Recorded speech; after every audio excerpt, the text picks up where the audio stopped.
CP the Tool Addict. Heavy Wrench in the house. How you doing? That was quick. Yeah, we are going to talk about some things tonight. I want to say thank you. Thank you to all the Harbor Freight Icon fanboys. I'm going to start off large and in charge. Thank you all the Harbor Freight Icon fanboys into the Icon epic fail. I guess. AgTech 45, Nick Pixel, what's up? Gearhead, Everyday Fleet Tech, yo, fellas. Yeah, that's how I'm gonna fire this off today because I think it's safe to say rust in peace, Icon. I think it's easily I think I've got confirmation from everybody that's pretty much I guess I found out, I guess I've seen or heard or something that basically all the Icon fanboys have bowed out. What's up, Diabolic 58? Hey, Murray. Maybe it's a little bit of satire. I'm not sorry. Didn't mean to use your raise there, Everyday Fleet Tech, but yeah, I don't. Icon they're dead. Rust in peace. Be my new hashtag for them.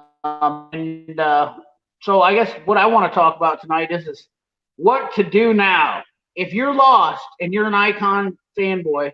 And so I got 3 topics I want to talk about. First of all, if you're lost and you're an Icon fanboy and you thought that you were going to have the next best thing to snap on for pennies on the dollar, what you do. The second is I want to talk about alternatives to wasting your money at Harbor Freight versus giving your money to somebody else. And the third I want to talk about is, what the hell was the third one? Oh, rebrands. I want to talk about how many times can you rebrand a tool for your company and literally, oh, they aren't AgTech 45?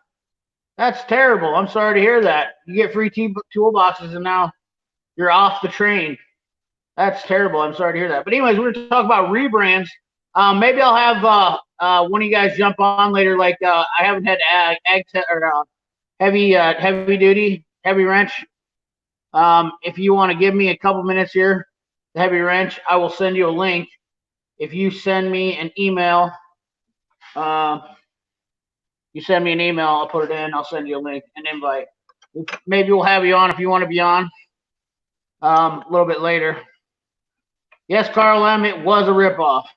Nameless Ghoul, I told everybody. And if you go look at my videos, my first impressions were, I've been in this.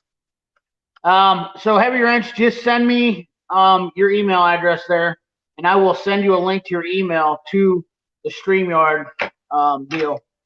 And you just click on it and follow right to it. I'll get you in on there after that. I'm getting better at this. Yeah, they didn't give them enough free stuff. Whatever. I don't care what their life is about.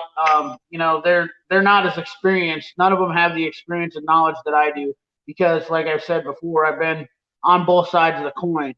And not only that, I've been on 3 sides of the coin now: shop owner, tool guy, and also a mechanic. So.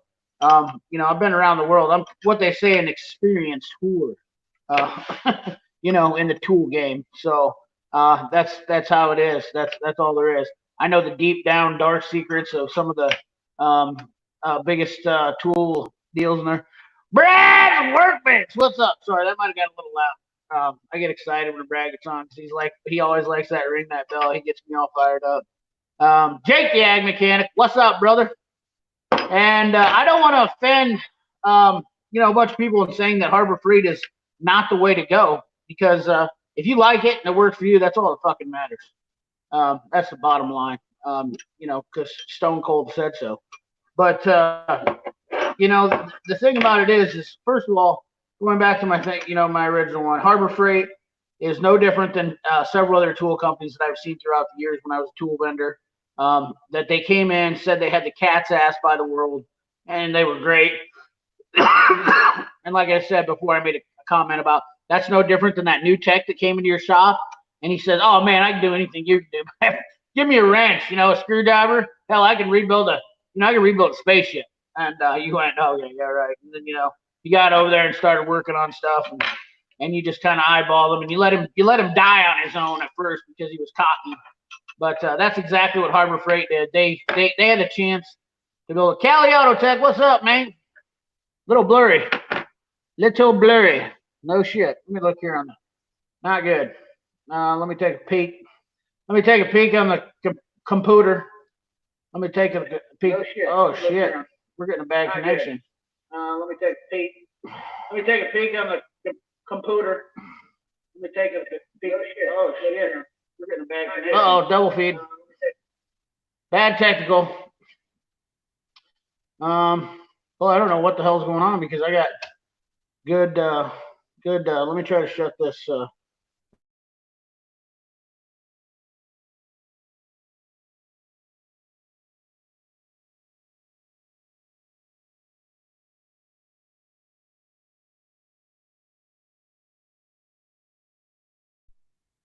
I'm back. See if that did anything.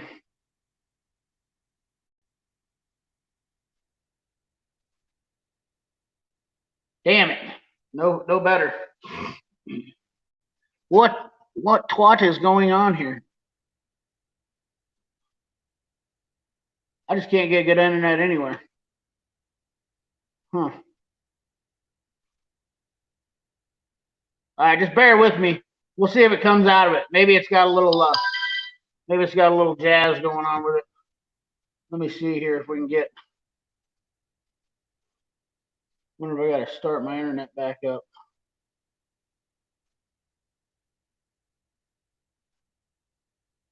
Okay, anyways, we're going to move on.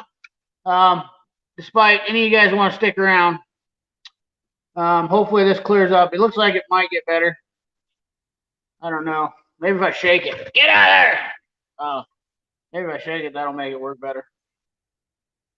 Technology sucks.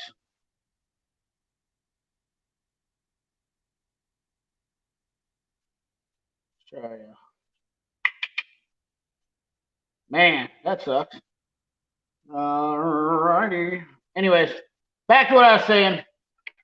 If you like Harbor Freight and that works for you, that's all that matters. And quite frankly, there's a astounding number of great tool companies out there anymore. I just was on Russ Belt's live chat, whatever. He said it exactly perfect that there's a shit ton of tool companies out there. Oh, looks good now. Looks good now, right? Woo! I think we got it. Yeah, Bill, the snow did stop. Hey guys! Hey baby, woo! Looks like it's good to go now, right? Sweet. I wonder if it was some kind of double feed I had going on. Anyways, fellas, Bill Beckett, that's the best things anybody's ever told me all weekend. Anyways, so that being said, Icon's dead, rust in pieces. And I'll tell you, this is the thing, guys. Everybody is very personally attached to their tools. DIY, home gamer, everybody is personally attached to their tools. They get offended if you literally start talking shit about their tools. And I get it, man. You pay good money for your tools. You ain't gonna take no guff off of no slacker coming in and give him some slack jaw information about it. That's understandable. Email sent, man. You sent it to me? Heavy Wrench, you sent it to my email? Let's see what we got going on. Anyways, I gotta stop getting disrupted here, but give me about 15 minutes or so. I'll try to get all this stuff off my chest. So that being said, I understand, like, there's no reason to get upset. Like, I think we can all, let's just talk about it a little bit before you get pissed off. I'm just trying to help you have the best, bang for your buck. So moving on, I was doing a little research. And now I have seen that there are some people that talk, we're going to give a little DIY home gamer. So I'm buying a toolbox, right, guys? And I'm taking my sweet ass time, because this isn't the first toolbox I bought, but it will be the last, I promise you. Let me give you a little insight. I did pull the trigger on this guy right here. I think I'm going to buy this for review. This is a 62-inch 14 drawer deep tool chest, what they call deep, which is not very deep. $678 for the price for that. I want to do a review on this toolbox. So I think I've already got a Husky 80-inch. So I think these two toolboxes are going to be. So my plan is I'm not going to buy. I actually, everybody talks about buying a Titan or a Mr. Big. And quite frankly, anybody that buys them toolboxes is just like driving a big truck or whatnot like that. It's because you got a little wiener. No, I'm just kidding. I'm sorry. That's not fair. Now, big toolboxes for me, you got to have 12 foot of wall space to put one of them big ass toolboxes. I think it's a waste of money. I would rather buy two maximizers, put them together than one, and that's what I'm trying to do is figure out what I want to do. So I'm trying to buy either. I might do a tech and a maximizer. I'm the one. I'm the one that's. I'm not good. I don't have 12 foot of wall space to give away. Real estate to have that big a toolbox is just asinine. Once you start adding lockers and stuff like that to them, they're just absolutely, a deal. Just bought a 68-inch up a couple weeks ago. Use 5,500. See, Jake Ag Mechanic, and I'll tell you what, right now, Jake, I'm on board with that all day long. I paid for all my toolboxes that I have that 80-inch Husky, I have that Tech 1000, I have a old Craftsman. I bet you I don't even have a total of maybe $5 or $6 grand in everything I own for toolboxes, and I literally have. I was doing the math on it. I have 195 inches of toolboxes to stretch across a shop. So, it's ridiculous to have that, to put all your eggs in that one basket. That means that you, A, are going to be established and be in that one business forever. I don't own a building, so I'm leasing a shop. So that means I can't put all my eggs in that kind of basket. Two, have you ever seen how much of a pain in the ass it is to move a box that's even, let's say, 88 inches with a locker? You basically have a flatbed tow truck. I'm out on that too. That's another thing. So that's where I'm looking at. Paid $4,000 for a brand new 72 Master. There you go. Being smart about buying your tools. I go buy a pawn shop. I'll tell you what. I've been horse trading shit back and forth for years in order to get what I want. If I find a deal on, let's say there was a welder, and I know that I can make a few bucks on it, I buy it, sell it to get what I want, or trade it to the tool truck guy. That's all there is to it. Next time you go grocery store, hey Brad, I'm gonna be honest with you. I haven't been to Walmart in 12 years. I absolutely refuse to go to Walmart. Now the Hart Tool brand, I don't know much about it, and I'll let you guys do all the research on that, and I'll kind of take a look and see what I think. But there's so many freaking tool companies out now. Everybody's putting out good shit, man. And quite frankly, you can, like I said, that Hart toolbox. I think it on Just Wrench It had. He's got a video on his about that, and it's like $350 or something. I was like, that's dirt cheap. So, anyways, there's three toolboxes. Or the boxes I'm looking at is the Epic for space wise, and I've been doing some major research. So let me just give you a screenshot of the toolbox and what I'm planning on getting. So this is the Mac 8827. So this is the box that I'm wanting to get. There's a part number. It's a 13 drawer workstation. I have no use for any box in those little small drawers. Don't want them. I want all long drawers. So I'm also looking at the Cornwell Platinum, which is a hell of a good box. It is 30 inches deep. Bam. Cornwell makes a hell of a good box. The Epic in the same platform, and the Matco I think is only in the 6S. I'm actually not that impressed with the Rebel box. And like Flat Rate Master has, he has a hell of a nice setup with those Rebels. Two Rebels. It's just a smarter deal to have two boxes. I can put both of my boxes on my trailer when they're smaller. Freddy Tech, I will be checking that out if you just posted a video on your box. And then the third and final thing is rebrand after rebrand after rebrand. Now I'm noticing these companies that are coming up that are rebranding tools on top of rebranding tools and then putting their name on it. So now it's not just like you're buying it from Lyle and putting your Mac or Snap-on name on it. Now you're buying it from Lyle, outsourcing it. Holy shit, Tarek. Come on, man. I don't know if you guys should be giving me any money. I appreciate it, Tarek. But I actually, the other night when we had a super chat deal, they freaking did not. I don't know what happened with the money. I still don't know where the money is. I don't even know how to find it. It's gone. So,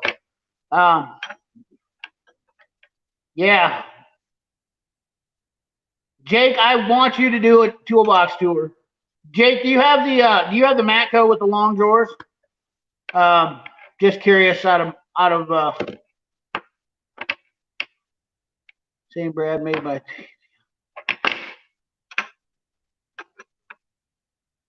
Tarek. Thanks a lot, man. Tarek is like one of the best dudes. Like he honestly, like when I was super, nobody was subscribing to me. He's like literally one of the best guys that I've started talking to. Super awesome guy. Definitely somebody that I got AdSense. It just doesn't show up on anything on there. I don't know what the hell the deal. Anyways, I'm not trying to get the money out of there. Anyways, quite frankly, I'd just donate it right to the college for the kids to get into this class. But anyways, rebranding tools is getting out of control too. When a company buys a tool from somebody else and they're buying it from somebody else and then rebranding it as theirs, it's getting absolutely ridiculous. And I've noticed that. Some of them are even going to the extent where they buy it, rebrand it, and then change the color and everything and say, oh, this is our tool, and jack it up like 300%. They're trying to sell it for tool truck prices. Now I got a buddy that runs what they call the Country Peddler tool truck, and this guy I think is definitely he's got an awesome gig set up because he's selling the same shit. When you get rebrand stuff. Here's my problem though with rebrands, and this is what I wanted to go with this rebranding thing, guys. I hope this word gets spread along the way, because I'm going to tell you right now, the one thing about rebrands from tool trucks is I can promise you that if you buy that tool from, let's say, Lowe's or Home Depot, let's say, for instance, it's a Knipex. If Knipex goes out of business for whatever reason, you guys might not think they won't, but I've seen crazier shit happen. If Knipex goes out of business, the tool truck companies are still in business. They will give you the upgraded or new version of whatever that is. This is the reason why I like the tool trucks and like them being around. Because when you buy this shit, even let's say the Lang rethread kit, for instance, if the Lang stops selling that rethread kit or whatever, then you'll get the next upgraded or better version. Sometimes it's not that way, but most of the times, in my experience, it has been. You get a better version of that. Let's say if that Lang stops selling that and they come out with a better version and they don't offer that no more in the tool truck, you get a replacement to that. Now, granted, sometimes it don't match your set, but you're not going to get that with anybody else. They'll just tell you, "Oh, sorry, we don't carry those anymore. Pound sand, kick rocks, And this is one big point that nobody ever talks about on these tool trucks. Now, I understand the credit bullshit. I don't do credit on tool trucks. If you do credit on tool trucks, don't. Stop it. Pay the fucker off. Be done with it. Tool truck credit is garbage. And I can tell you 9 times out of 10, everybody that bitched about tool truck credit was a slime ball. They ran. Or because most of the guys paid it off and then they bitched and said, well, I got screwed. I paid my bill, but it was expensive. And they just kind of move on with their life. So, these guys want to harp on that crap. You got to watch out. So, CP, you see my old setup? I will check it out, Jake. Yeah, there's a pirate tool truck like that. Yeah, pirate tool truck. That's what I like. Let's call it about that. I know it's not always about the money. I just like to show my appreciation to creators. Well, Tarek, dude, you're an awesome guy.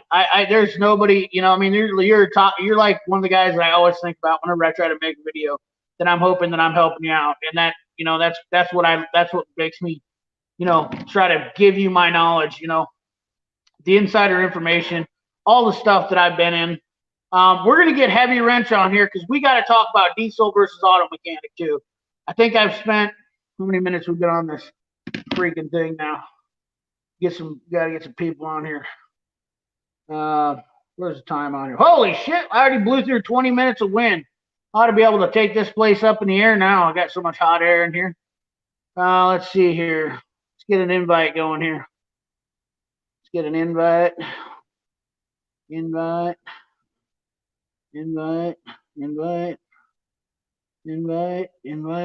Uh-oh. This is different than what I did before.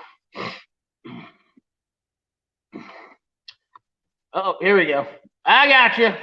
So we're going to send you a link here, Heavy Wrench. So be ready. It's about to come in. You're just going to click on that. Make sure you have a good Wi-Fi. I know I said we were going to do a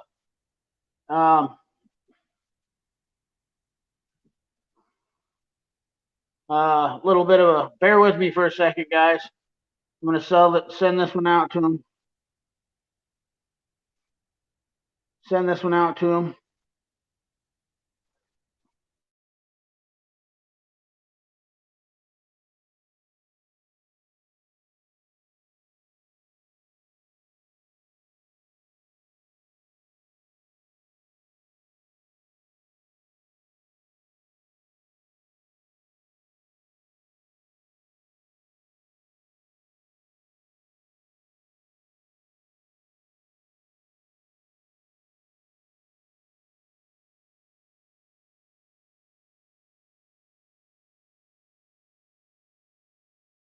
All right, we sent that out. We're back. Hi, Charles Abbott. Lewis the Truest. I love that name. Lewis the Truest. Shop promo items on the tool truck. My Mac guy sold me an air hammer for $240. Great deal and a badass tool. That is an awesome deal. Let's see here. Bill Beckett. When a single buyer shop, the truck makes more sense. Bill Beckett, did you get at that Snap-on truck out of your shop yet? I financed my box at no interest for 6 months. Paid it off before I paid it. AgTech 45, smart man. Make good decisions. No tool truck has a gun to your head. Jeremy Moats, that is exactly right. You're in charge of your own destiny. And guys that do that and understand that is where you're going to end up being better from. Yeah, AgTech 45. All my guys do the same. And if I get into a pinch where I'm like, I need to make a little extra cash to pay you guys, they're cool about it. Oh, Heavy Wrench is in. Get him on here. What's up, brother? What's going on? All right, so I'm trying to find you. Yeah, so if you got your volume on your computer, you need to tune that off. You're not going to hear anything. You're going to want it to come off on one device. Sorry, guys. Is it good? I forgot to do a test screen with Heavy Wrench here. Is it good now? Yeah, that should work. We're good? I don't hear any of that feedback.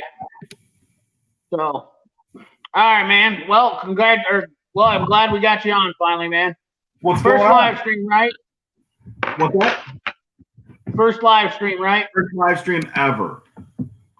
Cherries pop. Yeah, you did it, man. I've been and I'm not very good at this, so dude, that makes two of us, Big guys are fun to look at and talk to. That's about it. We're just a couple of big guys who want to talk, chat, have a good time. Yeah, we're gonna talk about tools. We're gonna finish our conversation about diesel versus auto mechanic stuff. First of all, I think I got most of anything else you want to talk about. We'll talk about anything you guys want to talk about, except for sex, drug, and rock and rolls. Sex, drug, and rock and roll. We gotta keep it clean. This is a PG-19 channel. That's great. That's great. Yeah. So you want to talk about heavy equipment stuff? Yeah, heavy equipment stuff. So I know a little bit about the industry. I mean, I've been around it. When I sold tools, I dealt with guys, and I'll tell you, they were the best paying guys. And usually the most profitable guys, out there at the time. And I believe that they were getting paid, good hourly wage. And that's where to me, where I figured out the flat rate system was really taking a shit, because, you're going to see these guys who are working in these shops. They can come in, do their job, do what they're supposed to every day, and then they can walk away. Now, I did hear somebody, and I can't remember if it was Ag Tech or Jake or one of those guys, talk about how, obviously they work on big combines and stuff like that, and the bills are astronomical on them. They're ridiculous. $20,000-$25,000 bills on them. So yeah, there's a lot more money coming in on them, but also the parts are a lot more. The labor is more expensive. What does an hourly charge? What do they charge an hour to work on? What are you working on? Cats mostly. I work on John Deere, Komatsu, JCB. The company I work for, our motto is "Yes, we can," which gets us into a kind of a pickle some days because we don't turn away anything really. So we work on all construction equipment. We don't really care the brand, but we are a John Deere dealer. Komatsu and JCB is the three different brands we. Also is another lift company we deal with. There's a lot of dealerships that we have a part of that are pretty good, but most of the stuff we work on is construction side, some genset stuff, but it's I just did a video on a 944K that's a hybrid, which I know kind of tweaks the automotive world a little bit because it's not really a hybrid, it's electric drive. Right. But it's one of those things. It's and that machine was it's got a 10-yard bucket on it, and I bet you it rolls $1.5 million. 1.5 is probably what the range is. I might be wrong. I'm not a salesman, so. Yeah. So what do they charge an hour to work on that type of stuff? I think it's it's either like 125 or 145. It's somewhere in there. Okay. So really, you guys are really in line with auto mechanic stuff, anyways. Yeah, and I mean, my brother works for Ford in a Ford shop, automotive tech, and we talk about this stuff quite a bit of the differences, advantages, disadvantages, and at the end of the day, it really depends on the workload. If who's gonna bring home more on a W-2, I guess, if that him being flat rate. Now I'm curious, what do you guys do for book time, or does it just go by the job? You get it done. The only time they really hold us to book time is on warranty, and that just hits your efficiency like crazy. There is nothing efficient about that. I do have to say John Deere is very good about, if you go to their classes and specific machines and you pass their capstone, they call it. I think they call it something different for ag, but they have a type of thing. But they will pay you 100% of diagnostic time as long as you pass that class with an 80% or better. So, but it's a week-long class on that specific excavator, or that range of excavators. Is it down in like Texas somewhere, isn't it? Actually, the company I work for in Michigan here, we have our own training facility, and we have trainers that are our company trainers that go to John Deere, and they have to have it's almost 100% on their tests and on their stuff in order to teach it. We're actually certified Deere instructors, and I just have to drive a couple hours for the week, and stay there for the week and go to class. I know we have the cotton. So we here in in Iowa, we have a couple of John Deere plants. We have the cotton pickers, or whatever you want to call them. And I think they have sprayers. They do sprayers here, sprayers and cotton pickers. And I know my buddy, he's one of the higher ups in diagnostic side. So he goes out for those tests. They send him always down to Texas. He's like, I used to like it, but it's so much boring shit. Sit there and watch those training videos, and I get it. But he makes pretty good money, but he travels around. Now he's working for corporate John Deere. He started off as a service guy for Van Wall. Now he's up above that. I don't know if you guys have Van Walls around here or whatnot. They're pretty big. No. But anyways, yeah. He gets paid almost $150 an hour. That's what he does. Yeah, and we're not. It's different because it's a similar thing. The automotive guys, you guys have like that scale of flat rate, and what you guys get paid compared to what the company gets paid is about the same thing. You know, I have a video in the works of what should you expect to get paid as a diesel mechanic, and everything that I found, I guess I'm gonna let the cat out of the bag now, for everybody that's watching, but pretty much if you look at your state's average pay, you're right there. You're not gonna, I mean, within reason, you know what I'm saying? You're gonna start out 10, 12 bucks an hour washing equipment and doing stuff like that. No different than, I guess, the automotive guy that's gonna start out as changing oil and doing that stuff. And but it's where you start. And you know, I actually started I actually worked my first jobs in heavy equipment. I worked at a Caterpillar dealership actually, and you know, I spent internships in the track room pressing tracks apart. There ain't nothing fun about tracks, but you learn your way through, and you know, right. What's better or worse? I do have to agree with your point, though. The auto side is definitely. I think all mechanics are really lacking right now. Nobody really wants to do it. Yeah. I think it's a tough business. There's nothing easy about what any of us do. Whatever you work, whether it be, it don't matter what you're working on. The small engine guys cleaning the butt now too. You know. No, I'm doing everything. I'm doing everything. Literally everything. I worked on a lull like 2 months ago, you know, and I don't know jack about them. I mean, it's not like I grew up on a farm, so I could, you know, I grew up doing internationals. I rebuilt a couple tractors. I'm not scared to do anything. It's all nuts and bolts to me. You know, once you get past the diagnostic side of a lot of the newer stuff, I think that, you know, it's all either just shitty positioning. The engineers put a lot of stuff in to tear it apart, or, you know, diagnostic issues with wiring. You know, that's the two main problems that I see. Other than that, you know, it's just you got to be willing to get greasy and dirty. So. Yeah, I mean, there's nothing clean about it most days, you know. I mean, yeah, there is a lot of electrical diagnostics, and there's a kid, the one, he's like, he was telling me, he's like, why do you even have a multimeter, man? Why do you have a multimeter? I'm like, dude, he just started, you know. I'm like, take that light and chuck that baby right in the garbage. Like, what? Get rid of that test light, man. He's like, well, this is the best one to snap. I'm like, no. We care about real data here. Like, there's a lot of controllers, a lot of CAN bus, a lot of emissions that we're dealing with. And, you know, I have to give props to the heavy truck guys, because we didn't see it in construction equipment till years later. Neither. And they battled, oh my God, to be a truck mechanic when they had just the DPF system. Hands down. So much respect for those guys that fought through that stuff. Oh my God. Well, they walked. A lot of them quit.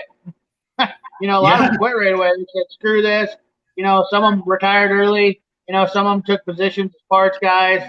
You know, did whatever they could. They were flying out of there. You ever see rats when you're in a corn crib and you're in there shelling corn? That's what all this shit was like. But you know, it's just. The industry is changing, and the problem is people are getting scared because they're not getting paid anymore, and that's what the biggest thing is. So, you know, I go to our local tech school, and I try to pick up kids up there all the time, and so they're either going into the ASEP or the asset program, which is Ford and GM, Chrysler, whatever. I forget what the Chrysler was called. But then the General Automotive has nothing. Like, they told me they had three kids that were in that class signed up for this last semester, and I was like, what? And then, of course, the diesel class is packed here in central Iowa. It is packed. I mean, there's a ton of people, and I get it, because they're not getting put under the finger of that hard book time, you know, numbers. And so that's what I said, I'm going to change on my side here, which everybody's going to have to. I foreseen this, you know, I told this to buddies of mine that own shops, and they all said, whatever, I'm not going to take more money. I said, you're crooked. You're just being a jackass. I said, the labor rates are going to go up. Not only that, diagnostic time has been getting shoved back because of places like AutoZone, Napa, O'Reilly's, where they say, oh, bring your car in and we'll do your diagnostics for you. Yeah. I'll throw a code reader on your stuff for free and tell you. But, you know, that's as far as it's going to go. You know, I'm not going to piss around looking at your car for an hour for free. I can't do it. Yeah, I can't make any money like that. the best part about those places is like, oh yeah, it's an O2 sensor. I'll sell you one. You go back and you're like, yeah, exactly. It didn't fix it. And they're like, sorry, I don't know what to tell you now. You're probably going to have to take it to a shop. Now, Yeah, you get it with a new O2 sensor and find the bad wire, find the whatever it may be. And now the customer's soaked. You know, that's the part that kind of gets me, you know, like, why would you want to do that? You know, but yep. Hey man, Well, in the diesel market, it's all from the pickups, man. The pickups flew people into our industry so fast and so furious that it's not even funny. And you know, yeah. I always want to delete stuff and get rid of emissions. I have mad respect for them figuring out a way to around it. There's like 3 types of people I think you can be with that, with emissions and technology. You can either fight it and become irrelevant in the field. You can embrace it and be prosperous in the field, or you can try to figure out how to delete it, be super smart, and then be looking over your shoulder for the next however long because you got, you know, big brother government looking for you, you know. And that's it. I mean, I appreciate pulling tractors and, you know what I mean? Like, I love performance. Don't get me wrong, but Right. to be successful at a dealership or anywhere like that, man, you gotta be learning it. There's no second rate for information, you know. It's yep. I agree 100%. I'm behind my guys. I'm behind the guys that I want working for me 100%. I think the only way any market's going to make this is being behind the people that's working for you. And that means you need to get your ass out in the shop. You need to be helping those guys out, build a team with them. I want to know if I can't figure it out, then I want to know that we can figure it out together. You know, because I'm not gonna back down from something. The biggest obstacle you have is where the customer wants to pay or not. Now, and you know, you just got to get over that part where I guess in the diagnostic field that, you know, okay, well, if the customer's only going to give me 2 hours to diagnose this, then where's that going to lead me to? And if I don't make 2 hours, what am I going to do then? Because there's, like you said, CAN bus communication issues are that's my main biggest problem. And I get shipped shit. Like I got Allison, you know, like even the diesel guys are sending me stuff. I got a truck with an Allison in it that's got, you know, electrical problems from hell. And they all just throw in the towel and say, we'll just send it over to CP and, you know, he'll do it. And so they pulled in my lot and I told them right away. I went out, put it on a scan tool, you know, looked at a few things and I said 6 hours. I said, that's what it's going to take for me to diagnose this. And they said, what? And I'm like, yeah. And I'm like, you're looking at about $650. And they just shit a brick. And they go, that's not even preparing. And I said, well, I'll tell you what, guys. If you've looked at it this long and you couldn't figure it out and you brought it to me, then how long do you think I'm going to have to figure it out? Because there's a lot of tests you have to do on wires. When you do traces and, you know, you're probing shit, testing all your voltage and all that. It doesn't, you know, it's just like you're going down a rabbit hole. You know, you got to find where they lead. So, yeah, and that rabbit hole gets mighty tight when you're talking about CAN bus. You know, it's crazy because like a wheel loader, for instance, you know, or a skid steer, you can use a skid steer. There's 5-6 controllers on that. They're all talking, you know, and CAN, and it's like, man, I got a no start issue. I'm checking CAN resistors. I'm checking, you know, it's old.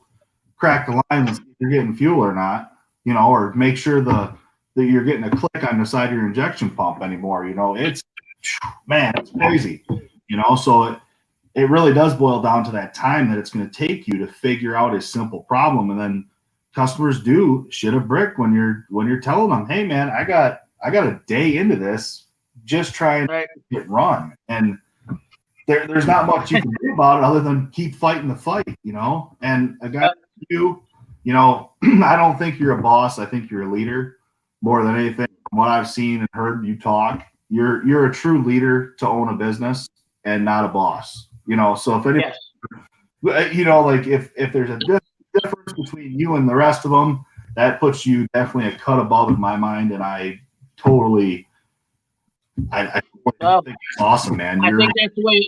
I think that's the way everybody's gonna. If you want a successful business nowadays, you better get out there and roll up your sleeves and be with your boys. You know, I I never seen any, guys out there in the, in the trenches back in the day of the war and anything like that, where they sat back and just, hey fellas, go kill those guys over there, and I'll be over here drinking my tea. I got to go to Florida. Those guys to me were annoying. I worked in those businesses where they did that, and I'm not gonna be that guy. I'm not gonna be that guy. I mean, granted, I do have days where I have to do a ton of stuff, but I do a lot more. I do some mobile diagnostic stuff too. But right now, I don't have a guy right now. I kind of have a guy, but I don't. Because I'm redoing another shop now because I'm opening up my own separate deal from where I had a partner with, and we had a disagreement. How things I wanted. I want to do things how he did. Partnerships are good and bad sometimes. But it is what it is. Partnerships are tough. Any way you go about it. There's always that day where you have to decide the fork in the road, right? And that's tough. Either where you're going or where you're not. So I see. Well, it all comes down to that. It all comes down to that charging what the customer and taking care of that. That was the biggest problem I had. Was I said, I'm not going to use my equipment, my knowledge, my time, and then have to do these jobs in an hour because you think that that's what should be done. Okay, when I'm telling you it's not. Unless you want to come show me how to do it, then, which that wasn't going to ever happen, then you're not going to dictate what I'm going to get paid, especially when I'm an investor in this business. So I'm still an investor in the business, and I'm still in front of them. But I said, this is where we need to move along because I just decided that I'm not going to allow someone to run me ragged. It was no different than flat rate, even though I was getting an hourly cut. It doesn't matter because it was like going flat rate, and I've seen it coming like that. Where even though you're telling me, well, we only got an hour, we're only billing the customer for an hour. I told you, I said we're not billing. We're billing. It's $140 for the first stuff. I'm charging $140 an hour for diagnostic. Yeah. So that's what I charge, and there's no negotiating it because I have to have that padded area. Now, the one thing I do different, and some people call me a crook, but I'm not. The one thing I do different is I'll tell you up front. So like that Chevy, I'm telling them 6 hours. But at the end of the day, if I only have 2.5 hours legit into it, that's what I charge him. Yeah. See? Yeah. That's the difference in what I do. You can't, if you tell a customer it's going to take you 2.5 hours and you to make it and it makes it 3, then you don't get paid and you're going to go out of business. So I have to have that type of insurance. So it's better to go high, get low. You know what I mean? Absolutely. Easier to beg for forgiveness. You're talking the difference between an estimate and a quote. You know what I mean? Yeah. And that's really an awesome way to run a business. We do some similar type of thing in the heavy industry. A set of tracks. R&R set of tracks, bottom rollers, top rollers, sprockets, all idler, all said and done. They've got a number for that. So that's kind of a flat rate type job, but we don't get more than that. Our company that I work for, they don't, anything that's quoted is put out there to the customer, and it's a hard quote. And my boss, the service manager, will come out and say, hey, what do you think? Where are you at with this job? What's it going to take? So I give him an honest answer of what I think that I could seriously do it in. And whether or not he buffers that a little bit or not, I don't know. Or maybe he's like, no, you can do it faster than that. I'm going to bet on you doing it faster. Well, at the end of the day, I get efficiency rating. So my efficiency is based off of his quoting and me doing work. So I'm still kind of held accountable. These guys that say, well, the hourly guy just doesn't care, blah, blah, blah. Well, when I go in at my review and they're like, oh, you're at 80% efficiency. I only get paid 80% of the time you're here. And you're like, well, yeah, now how am I supposed to ask for a raise if I'm only 80% efficient, But you hit that 100%, 102%, 103%, everybody's happy, and they're like, hey, yeah, you know what?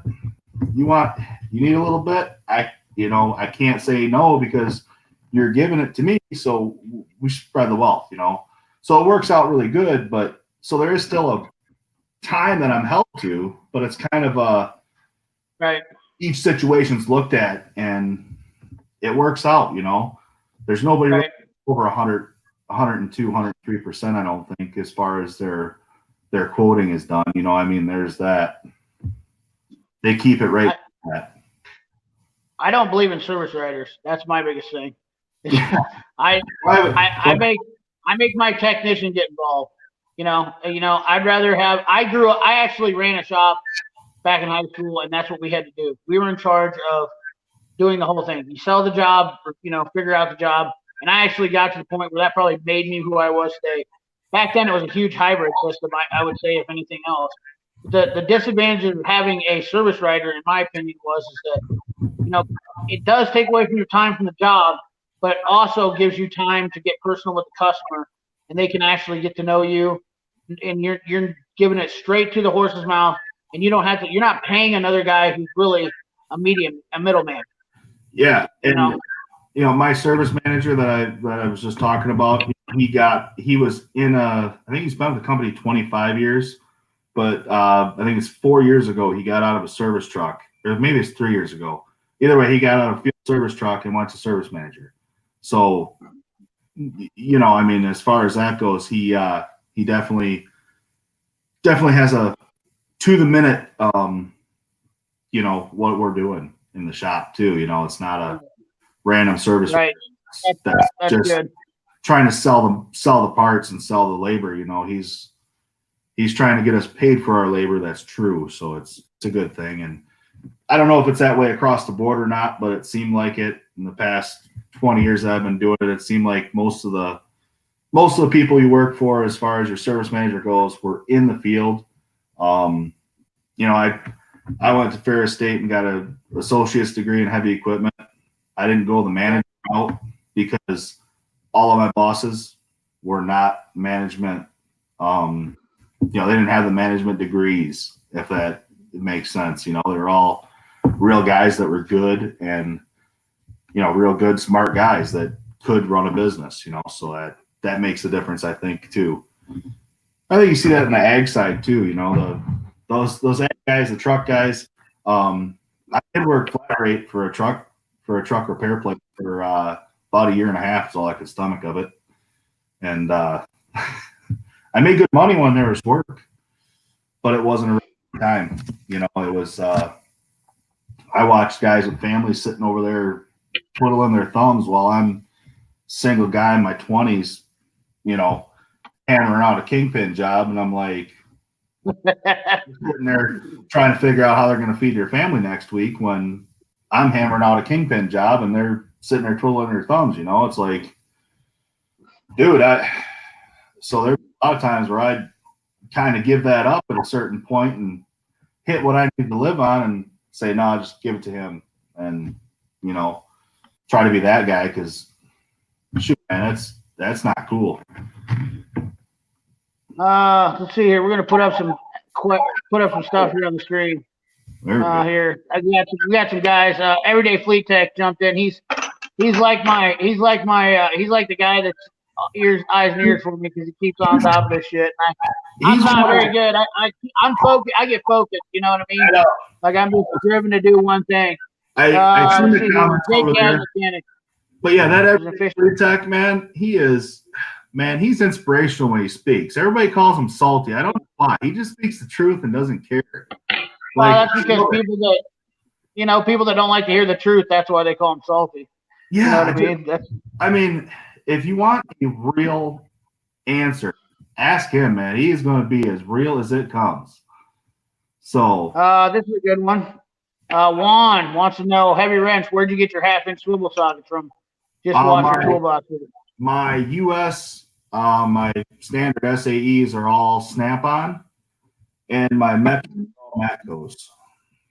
And nice. Really, the Snap, that's the other thing. You can't do it cheap on those. My toolbox, man. When I was going to school, I was they offer that 50% off Snap-on thing. I found an older guy in the shop. His name was Brian. He was awesome. He wouldn't let anybody touch his tools, nothing. And after my first year of working there and stuff, I asked him, I'm like, hey, can I go through your toolbox? And this is a huge tip for anybody that's getting into it. I went through his toolbox with pen and paper and wrote down everything that looked wore out. and that's what I started buying at 50% off from Snap-on. Yeah, you can't Whatever was skip going out on on. those. And that was one of the Wait for those deals. Wait for those deals. You can't skimp out on swivel sockets. I actually was thinking about talking about this on a video too, was that I'm pretty sure nowadays, where actually even, I mean, I use a ratchet wrench. You guys probably use wrenches a lot more in your field than what I do most of the time. But most of the time anymore, I'm almost to the point to where I'm getting where I can almost use swivels and impact drivers. They're such small tools, either cordless ratchets or whatnot. I can use them over that. Yeah, you get away with it. I bought the long handled. I had bought the 14.4 3/8 impact back. No, probably I don't know 2 years ago, something like that. I was using that thing every day, all day. Wore it out once. Got it redone. The whole smear of it. Then I bought their cordless ratchet. Now is the Milwaukee better on both ends? Maybe not. I don't know. I got another guy that just bought the ratchet, the long-headed 3/8 ratchet. Yeah. He loves it. So yeah, I got to deal with him here in a couple weeks. We're gonna swap, and he's gonna mine for a few. That's awesome. It's his, yeah. And then I'm gonna have a real hey, I've been it. It's great, but I go to the Milwaukee side because I'm already I already bought into those 14.4 Snap-ons. It's like. I had a guy make a good point. He said, "Don't get married to one battery platform. What's the difference? You just got another charger. Most of the times you have 2 or 3 chargers, anyways, right?" I mean, that's true. I like the Milwaukee shit too, but I'm branching out, and that's why I got some of this McDeWalt stuff, and because I just wanted to see, if anybody, if any of the complaints were legit or not. But I'll tell you this much right now: when it comes to cordless ratchets. I know a lot of guys that have had those Snap-on cordless ratchets, and I'll just give you a little insight on some of the things about this. I'm not a Snap-on cordless fan, but I do know that their 14.4 batteries are what I call an 8-volt integrated. They're an 8.5-volt integrated system where they give full 14 volts, which I'm not sure that you actually get a full 12 volt from a Milwaukee, which it doesn't matter. I'm not dogging on Milwaukee. But that Snap-on battery also, I know that when they're in those tools, they fit extremely tight, and I do like how they feel in the tool. Like if I'm using the cordless ratchet, they don't move, and they're super tight. When I grab my Milwaukees, I feel like I'm going to break the batteries off sometimes.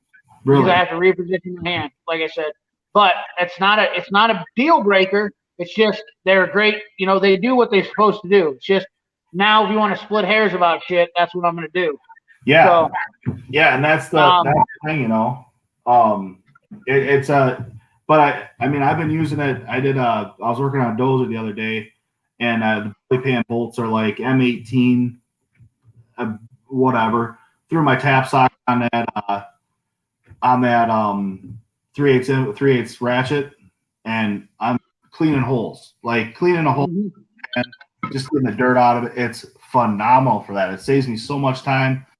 I love it now, man. I don't know. It's a 50-50 split now. Then you put the magnet on the bottom of that battery. When you're crawling up or something, you just stick it to the side of the machine, crawl up the rest of the way, grab it. Oh yeah, dude, that magnet's badass. Oh yeah, and then as I'm pulling out panel bolts, I'll throw the bolts on the bottom of the magnet. Oh, nice. Thought about that. That's a good point. It's nutty, man. Yeah. It's like the most useful thing that, man, I don't know why that should cost a tool as much as use that. Yeah, thing. Well, and not only that, the Snap-ons are faster. They're faster turning, so they get the bolts off faster. And the freaking switch on the back is way, your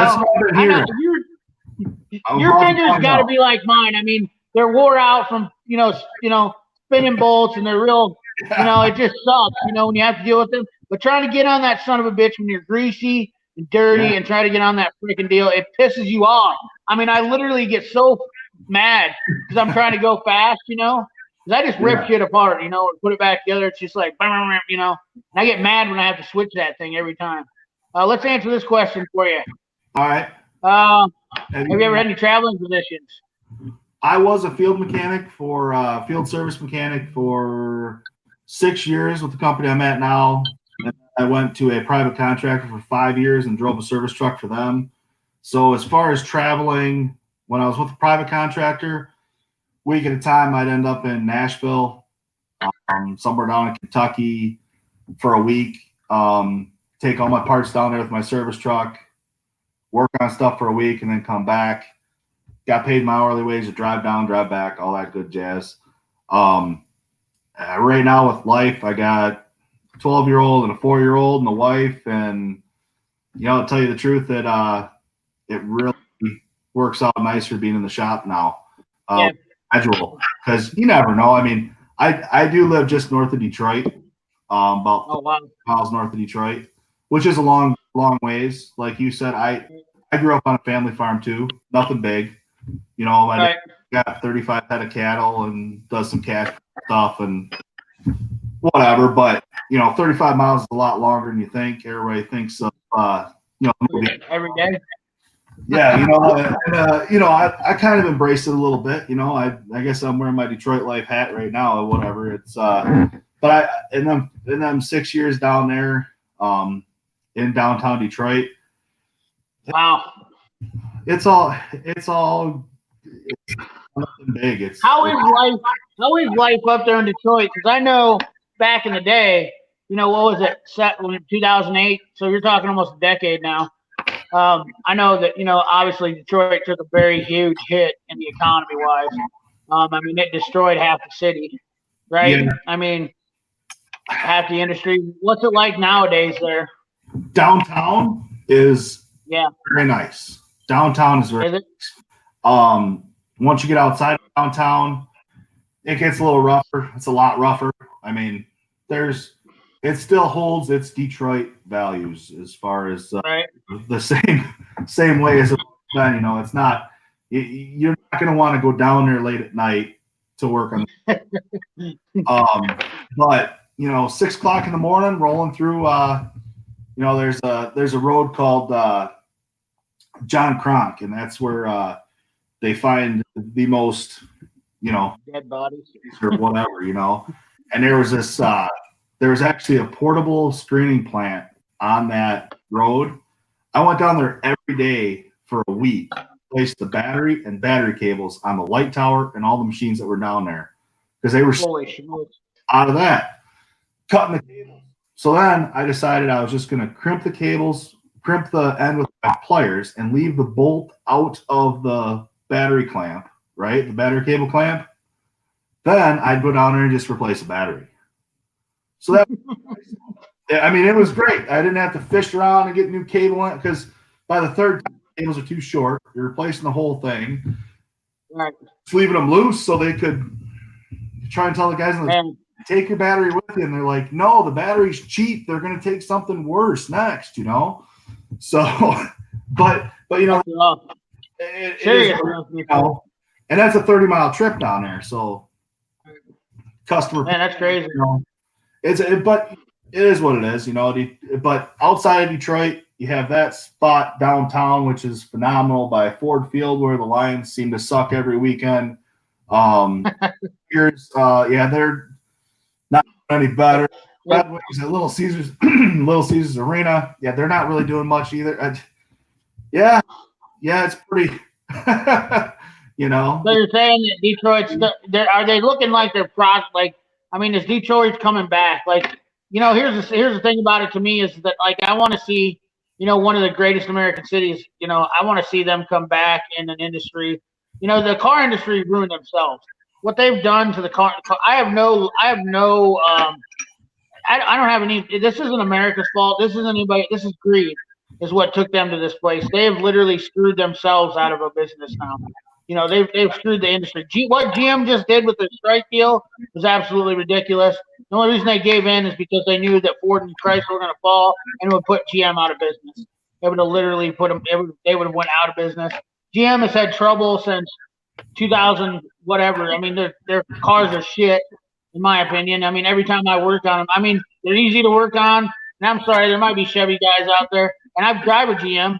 You know, the only reason why I drive it is because the parts are cheap, and I can literally find a million of them, and then when it breaks, I know what to fix right away. You know, it's super duper cheap. Yeah. Let's see what Terrace got to say. Detroit has a lot of love in it. It makes the slow comeback, but it's great. Exactly. It is. That's exactly what I'm. Downtown is beautiful, and it's coming back, and there's a lot of stuff. You know, me and the wife went down there, and probably it was nice weather out, whatever. And we went down there and had dinner and went out on the town for Detroit. You know, I mean, it's a good place to go hang out. There's nothing wrong with Detroit. Downtown, outskirts get sketchy, and then once you get past those, it becomes the suburbs, and now that's where everybody actually lives that works at the big three. Because here, wow, it's that's crazy. It's crazy because you got like there's a city called Warren. That's where most of the automotive, you know, that's where the GM Tech Center is. I believe is in Warren. But you know, they're what would that be? I think that would be like I'm thinking 12 mile, 14 miles, something like that is where the GM Center is. You know, outside of Detroit. You know, you got 8 miles. The city that is basically the 8 mile is the end of Detroit. Okay, and then you become into the you know, different cities or whatever suburbs into the jungle right there. You know, so you got 8 miles where that line kind of holds, and it's outside of that. You know, we have a great community, a lot of great people. There's, you know, I love living in Michigan. You know, I'm only 4 hours away from the bridge where I can get to the UP, and stay away from 7 Mile. It's real rough. Yeah. There's a little scrapyard down there on McNichols and Mount Elliott that I used to go to a lot, and that McNichols is 6 miles, so 7 Mile and 75. What up, Tom Mater? Yeah. Sorry. Yeah. That's crazy. Yeah, 7 Mile, 75. That's not a good area. You must. It's good to see somebody. It's good to see somebody on. You know, I think there's a lot of guys from Ohio. Seems like there's some guys from maybe Pennsylvania area, maybe Tennessee area. Then you get guys that are from, I don't know, California, but you know, Michigan guys up in Michigan. That's soft here. That's harder than America right there for, you know, in motor industry. You know, yeah. And as far as it's good to know what's going on up in that area, because really that used to be where you knew where. I remember back in the day when you'd hear everything came from Michigan, you know, and it's kind of sad now because now it's coming from Mexico. Yeah, no doubt. You know, I mean, it's a tough. It is. You know, for the big truck guys, it's funny. I go out of state and I look around and I see all these. You know, over there in Iowa, because you're in Iowa. So what is your what'd you guys have your semis hauling? 80,000 is what you're allowed. So yeah, 80,000. Yeah. Yeah, we plate stuff for 160. Just straight. What? 160,000 pounds. Run a train down the road, no big deal. Full of corn. 2,000 bushels on a set of break apart doubles. We can get 2,000 corn and run her down the road. No permits, no nothing. Just run it. Wow, man. Michigan has got that'll break shit. If that don't break shit, nothing will, right? They call it a Michigan special for a reason. Everything's got to be heavier. You know, the front end, all that. It's crazy, you know. But that's the type of world, and that was all derived from the Detroit builds everything era, the steel mills. That's who we wait. You know, is the automotive guys. You know, it's not for any other reason than hauling steel. Steel was right. So they let them. Makes sense. The biggest thing is that we, you know, when that whole fall in 2007, 2008, I remember we were sheltered here in Iowa because we're so farm oriented that when the rest of the world is suffering from economic crisis, you know, the world doesn't stop eating. And you know, we don't really notice that, you know.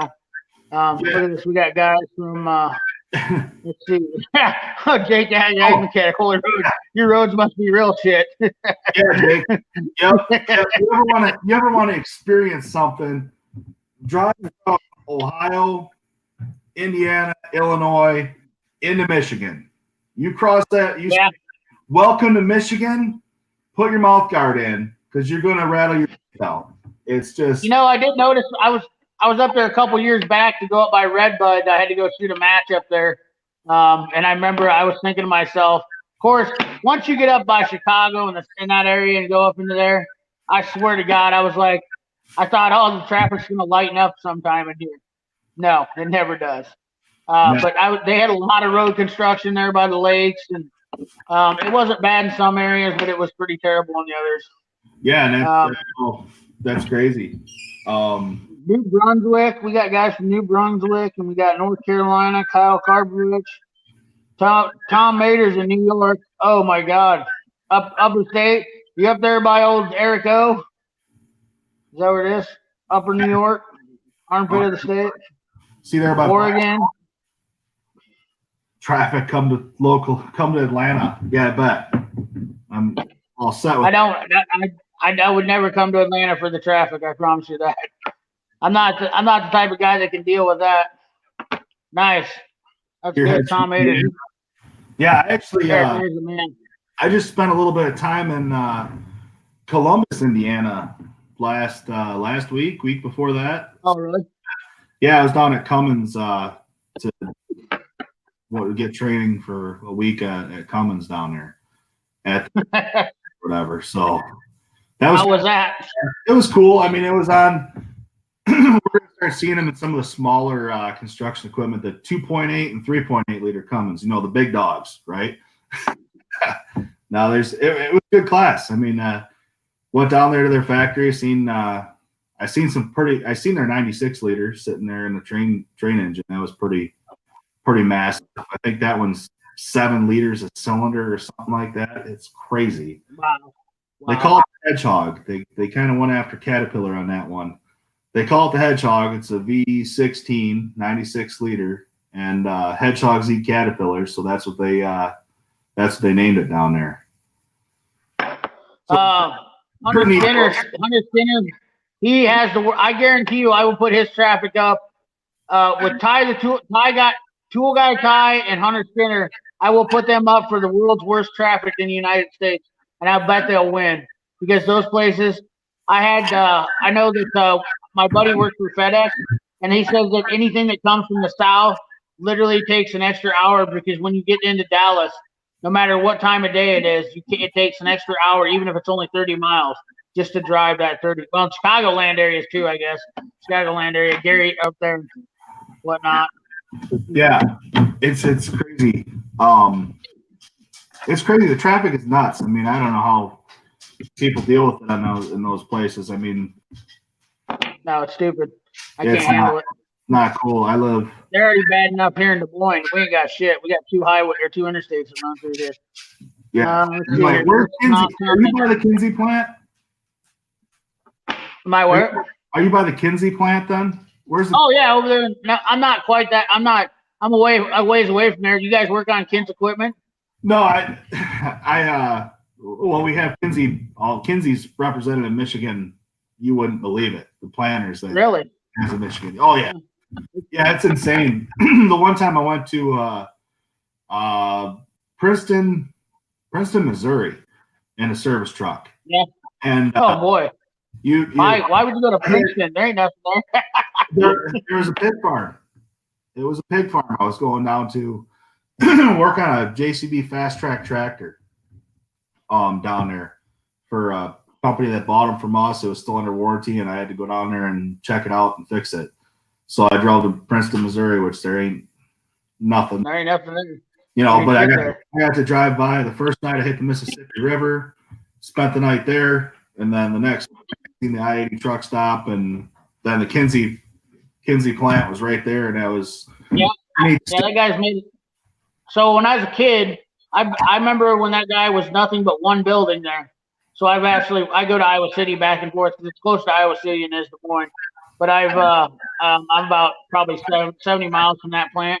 But that guy has made a shit ton of money. I mean, he has literally killed it. I don't know how. I remember when they first put up the first tractor with the disc. And if you guys don't know, there's a huge tractor with a planter. and it's what is that? I don't know. It's got a massive. It's got to be a 16 or 32 row. It's crazy wide. It's right, and it's the first one they put up tipped over. Then they put up that 32 row one. That one tipped over. And now apparently they've got them that one to stand. Oh yeah, there was a huge toss. One time it stood there for so long, tipped over, and they said it was never going to fall, and they were going to leave it like that. And then it finally fell. It was tilted. That's been going on. So that plant started pretty small, roughly probably 20 years ago when I was a kid, and it might be 25 years ago. I remember I was pretty young. My brother was in the hospital bad, so we were traveling back and forth from Iowa City when he was real little, back in like around 80, 87, 88. And I remember going by that place, and I always had cool Christmas lights, out there. I always did something. He used to be a really good guy to work for, I think. I think they kind of went by the wayside. I think as he got bigger, his kids took over, and, of course, like everything good in life, somebody's got to ruin it. Somehow. I think they got started with repowers though, right? Yep. Repowered engines and stuff. So, like, as far as an innovative company, hands down, like, some random redneck like I am from Michigan that was like thought it was the coolest thing in the world that they came out with that stuff.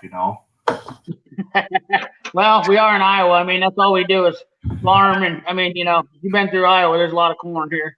There's a lot up in Michigan too. But I grew up. We had a bigger farm. I had 2,500 acres. None of that money ever came to me and my family, but my grandpa worked his ass off his entire life and gave us an entire fortune away. Basically, when he died, he had a little over 35 acres left to his name because he got caught up in the FHA debacle, and in the early 80s. Where they called him up, wanted the loan. We milked 140 head of cattle. All we did was work. That's all we did. There was times I remember when I was a kid that all I did was go to bed at 10 o'clock at night and then get up at 3:34 in the morning. And then start the whole day all over again. And it was just like a complete rewind. And we did bucket milking. We didn't even have a pipeline. Man, I don't know how the dairy industry is doing it anymore, but. Apparently I'm starting to find out why I instantly gravitated towards you and I like you already. You know what I mean? Sounds like you've grown up busting your ass just like I did. And you know what I mean? Like it sounds like we're pretty much brothers from another mother, it sounds like. Just everything I ever did drive around working my whole life, and the only thing there was to have fun was when you got done working, you had fun. Yeah. If you didn't get done working, you worked until you did. Yeah, when the work is done, we can have fun. If you still have an left in you. Yeah, exactly. I just feel like the blue collar life is I got this mission. I just got this mission, a couple years back where I've had this mission where blue collar people are underpaid, underrespected, and I have this deal. I want to work for myself.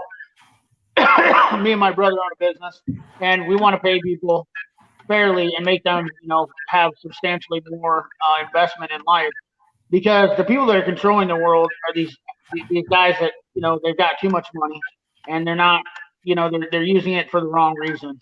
And the world runs off the backs of you and I. It runs off the backs of all these subscribers. It runs off the back. All these guys are out working every day.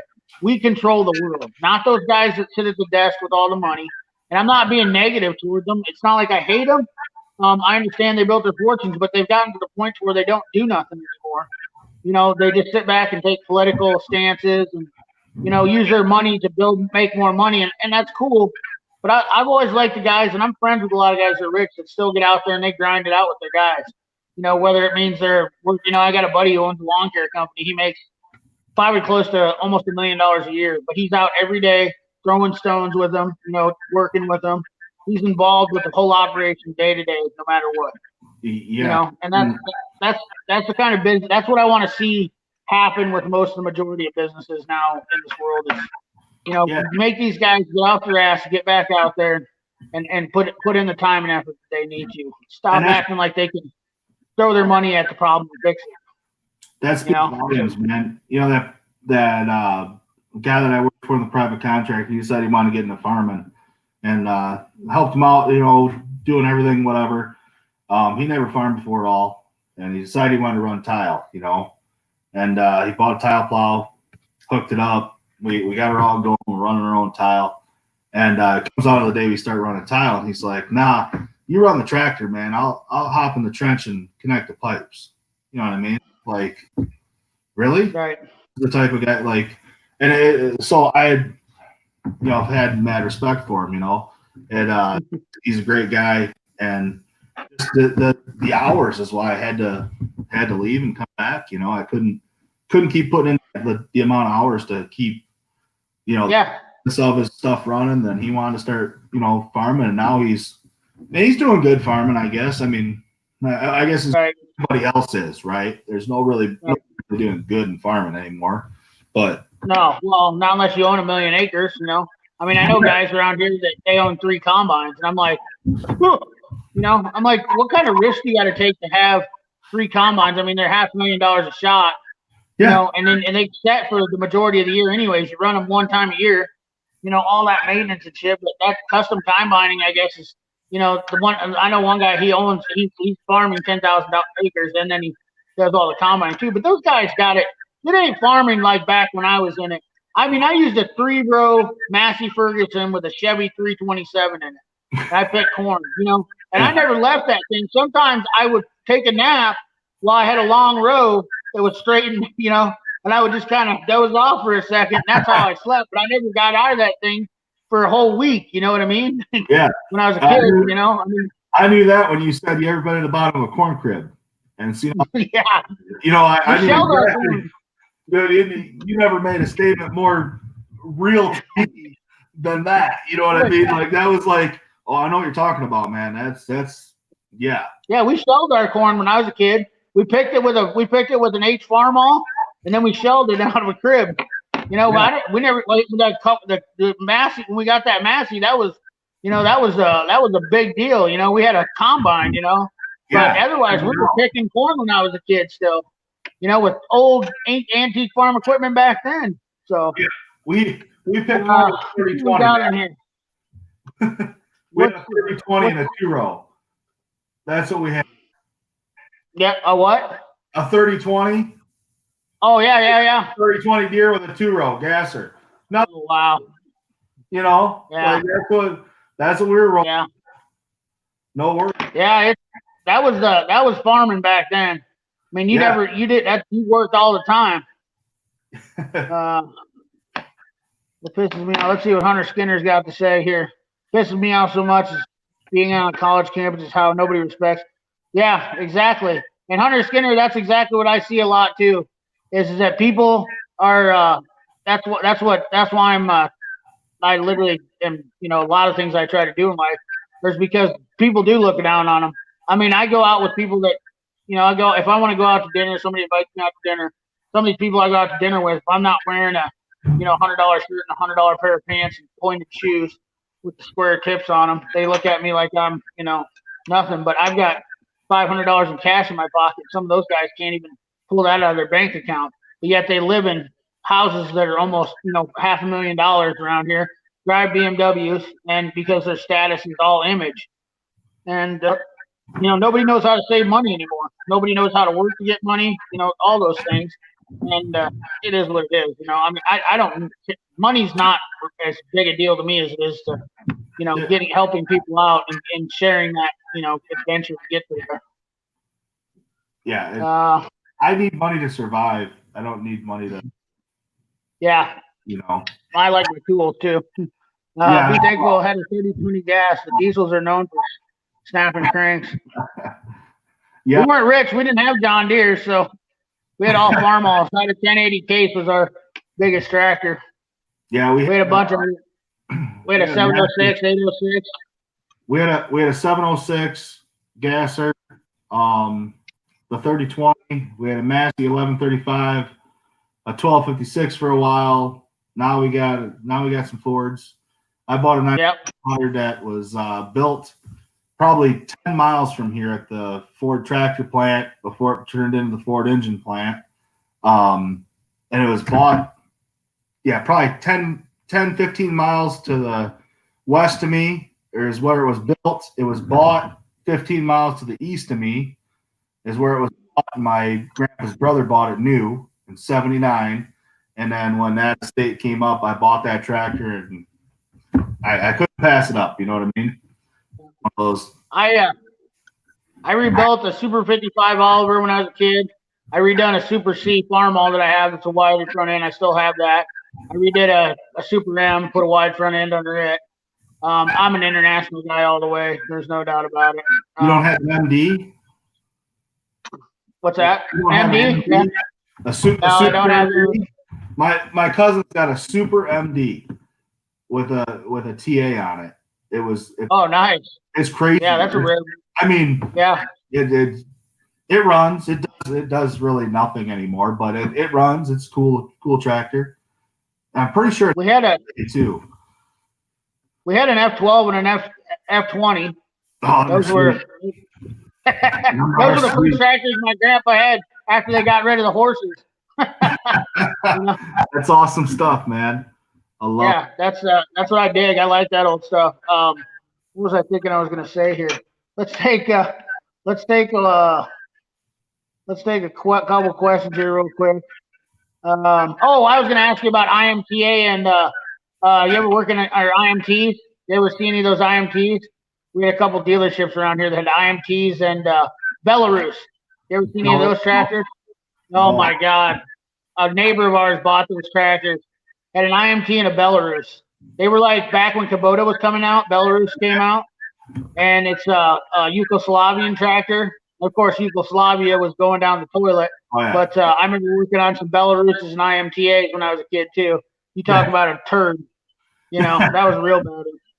Yeah. If it ain't red, leave it in the shed, Jake, ag mechanic. Oh yeah. I mean, John Deeres are popular here because we're in Iowa and there's a lot of plants. But I guess growing up being on internationals, I work at John Deere farm equipment dealer, and we had struggling just to find good new techs anymore. It's everywhere, man. Like your point is though, like when you're saying the diesel classes are full, man, send them to Michigan, man. Yeah. Down, hurting, bad. That's the other thing. You know, I guess back to our automotive versus heavy equipment type of deal.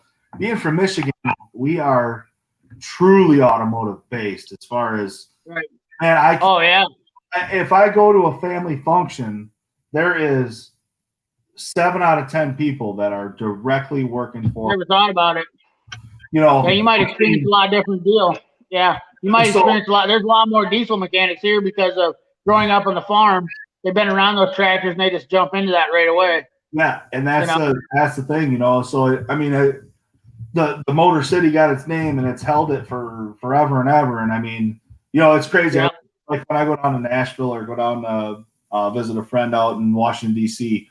I don't see. It's like 1 in 7 cars is out of the big 3 as far as I'm concerned. It's crazy to me to see all these other manufacturers that, man, I bet you I could drive around for 2 hours and I bet you I wouldn't come across 3 other cars that aren't the big 3, you know, between the GM, Chrysler, Ford. It's insane. That's just like that's where tools are going though too, and that's the other problem is when I say about this country and where it's going, and I know that I'm not going to change the whole entire country, but if you look at even our tools, people have gotten to the point now where they're getting so beat down with getting have to pay so much for stuff. That's why we're getting outsourced tools all over the place because you can't afford to keep paying these high prices.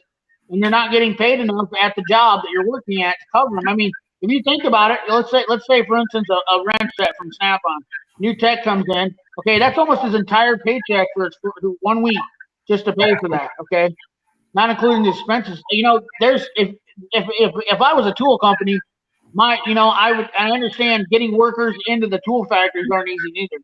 You know, I don't know. You know, Cornwell and Snap-on and Mac are the only 3 that are actually producing tools in the States, still having forges. They're doing a lot of electronic stuff, a lot of computer probably generated stuff to eliminate having workers, but keeping that cost and overhead down because we don't even have U.S. steel. Have you ever seen the refining process that they do when they get the steel in so that it's American steel? So now we buy all the steel back from China And the amount of time that they have to put into it to refine it so it's up to American grade quality is absolutely ridiculous. It's insane. You know, that's what, you know, it's so that's driving the price up too. It's just, you know, there's a lot of things that, you know, and I don't know that, you know, the current president or any political things are going to change any of that soon. I hope it does. And I want to see more American-made stuff, but I'm afraid with seeing what's happening now, like Capri and Tekton and all those tools, how much better they're getting. I'm afraid to say that we might be stuck with just getting. We might have to accept these tools that are made overseas, and just, you know, take that for what it is. You know, it is. You know, I mean, I work on, you know, John Deere construction equipment, and then there's Komatsu, and then there's, you know, JCB. Now JCB is a English, you know, that's as English as it comes, but they actually have plants here, which is crazy. You know what I mean? They're building their skid steers all over here. They're building their backhoes here. So I mean, that's down in that's actually where Every Day's from, down in Georgia. Is what Yeah. They're like Cartersville, Georgia, or something like that out that way. Is where I think the stuff, or maybe that's Komatsu's in Cartersville. But either way, I think there's a JCB plant in Georgia, and you know, Komatsu's doing the same thing. You know, they're a Japanese company, but they're tied right into to building some in the U.S. You know, their bigger stuff is being built here, and you know, they're so. What is American made anymore is another thing. You know, like, man, and that Tekton, they're from Grand Rapids, Michigan. Is where they're out, but they're outsourcing the tools. But right? Some of them, there is more, I think, that are made here. I think their screwdrivers are made here. I think they're trying to get stuff here, but they're not tooting their big horn saying, "Hey, we're American made." Like, well, I don't know. So that might be a company to watch out for on. Yeah, no, they look like they have good stuff. I've used some of their impact sockets. I'm impressed. I'll tell you, I know guys say they like the Harbor Freight Pittsburgh sockets, but I've ran into several issues with them lately. For instance, I was doing a gas tank on a Ford Ranger, and the bolt for a 15 millimeter standard nut would not go. There was longer bolt for the strap for the tank, and the bolt would not go down in the depth because they've got some kind of chunky circle in it. And I was like, wow, I've never seen that on any other socket before in my entire life. So, you know, that's why I say sometimes with this Harbor Freight crap, you know, when these guys are buying this stuff, they think because it's a lot of people are saying it's okay. There is problems with it. There's a lot of problems with a lot of the things that they have. They're rebranding it, and they just put it out there. I'm not sure that they actually go off anybody's specs other than they just take whatever somebody else's word for it and use it.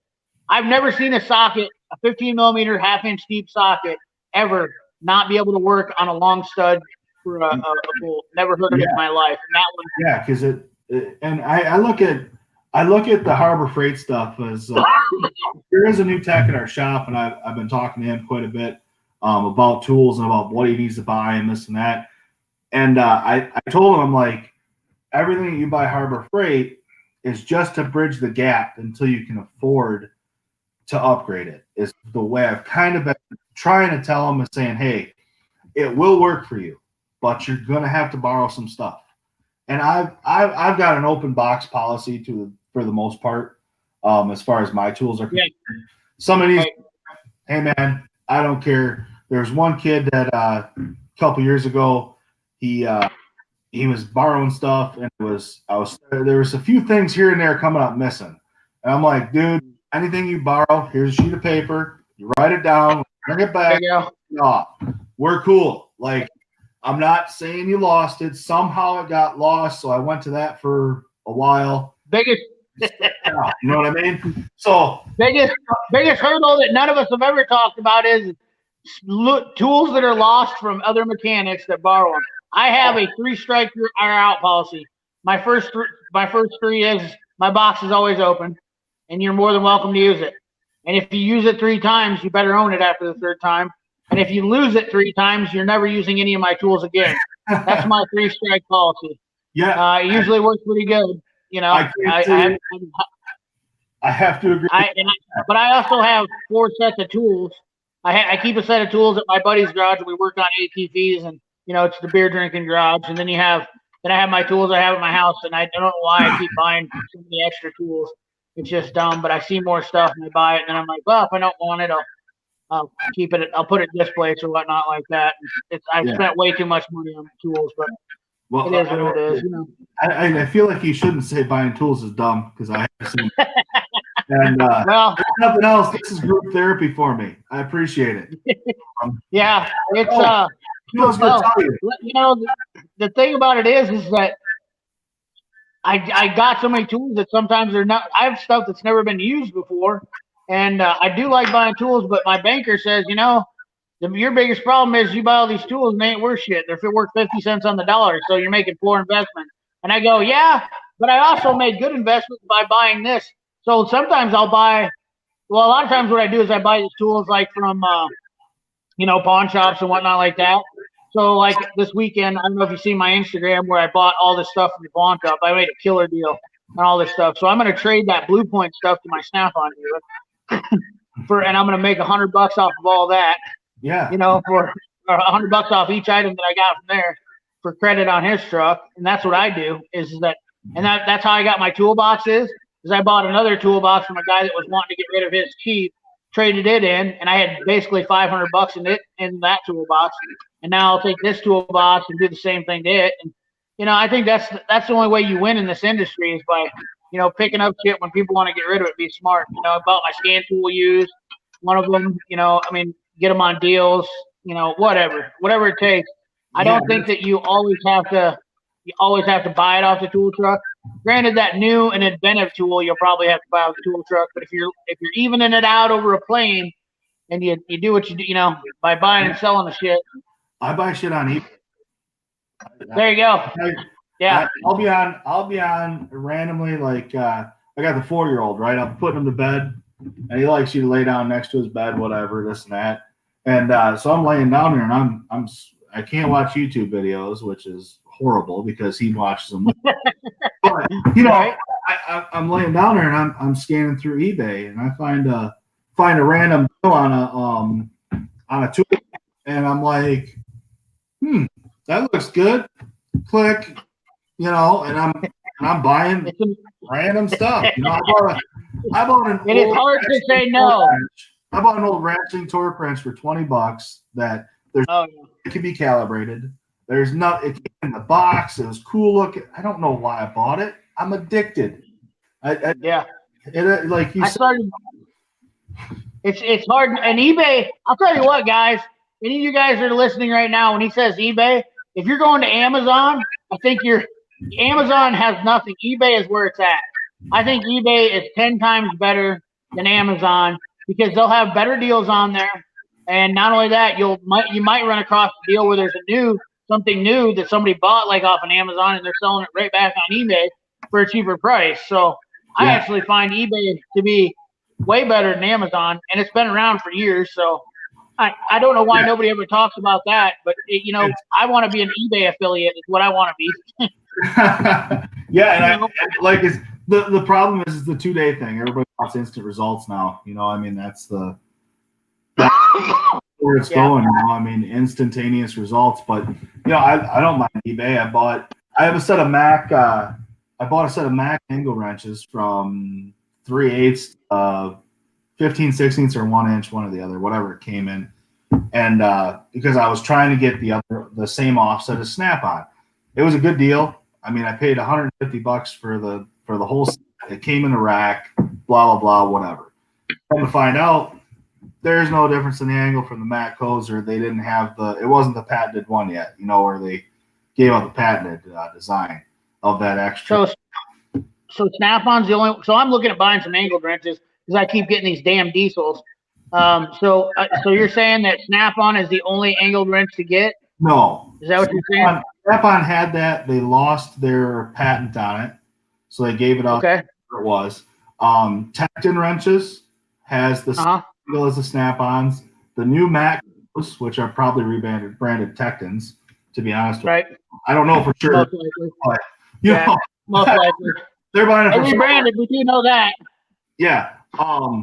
And you know, so them two I know for sure have the same angles as the Snap-on. The Mac, the last time I checked was probably 3 months ago. They're still making the same angle as what they did forever and ever before the patent came up. So they may have changed something. You know, who knows? Maybe this will get them to make them. Who knows? We'll see. How about have you ever messed with any of the Sonics angle wrenches? I haven't messed with any of the Sunex. I'm trying to think of who's got a set. Somebody's got a set in the shop there that I just didn't get a chance to put them next to each other. But the biggest thing is that offset, getting that extra little clocking on that angle head. You know, it makes a world of difference. It does. Have you done a video on that? I'd be interested as an automotive. I did one where I actually had the angles and did that at Special Wrenches. What special wrenches you need? I did a video on that. I got my wrench extender on there, which I homemade. I seen that thing. That's badass. That's not a wrench. That's a man's wrench extender. Yeah, well, you know, some days you gotta crank some stuff.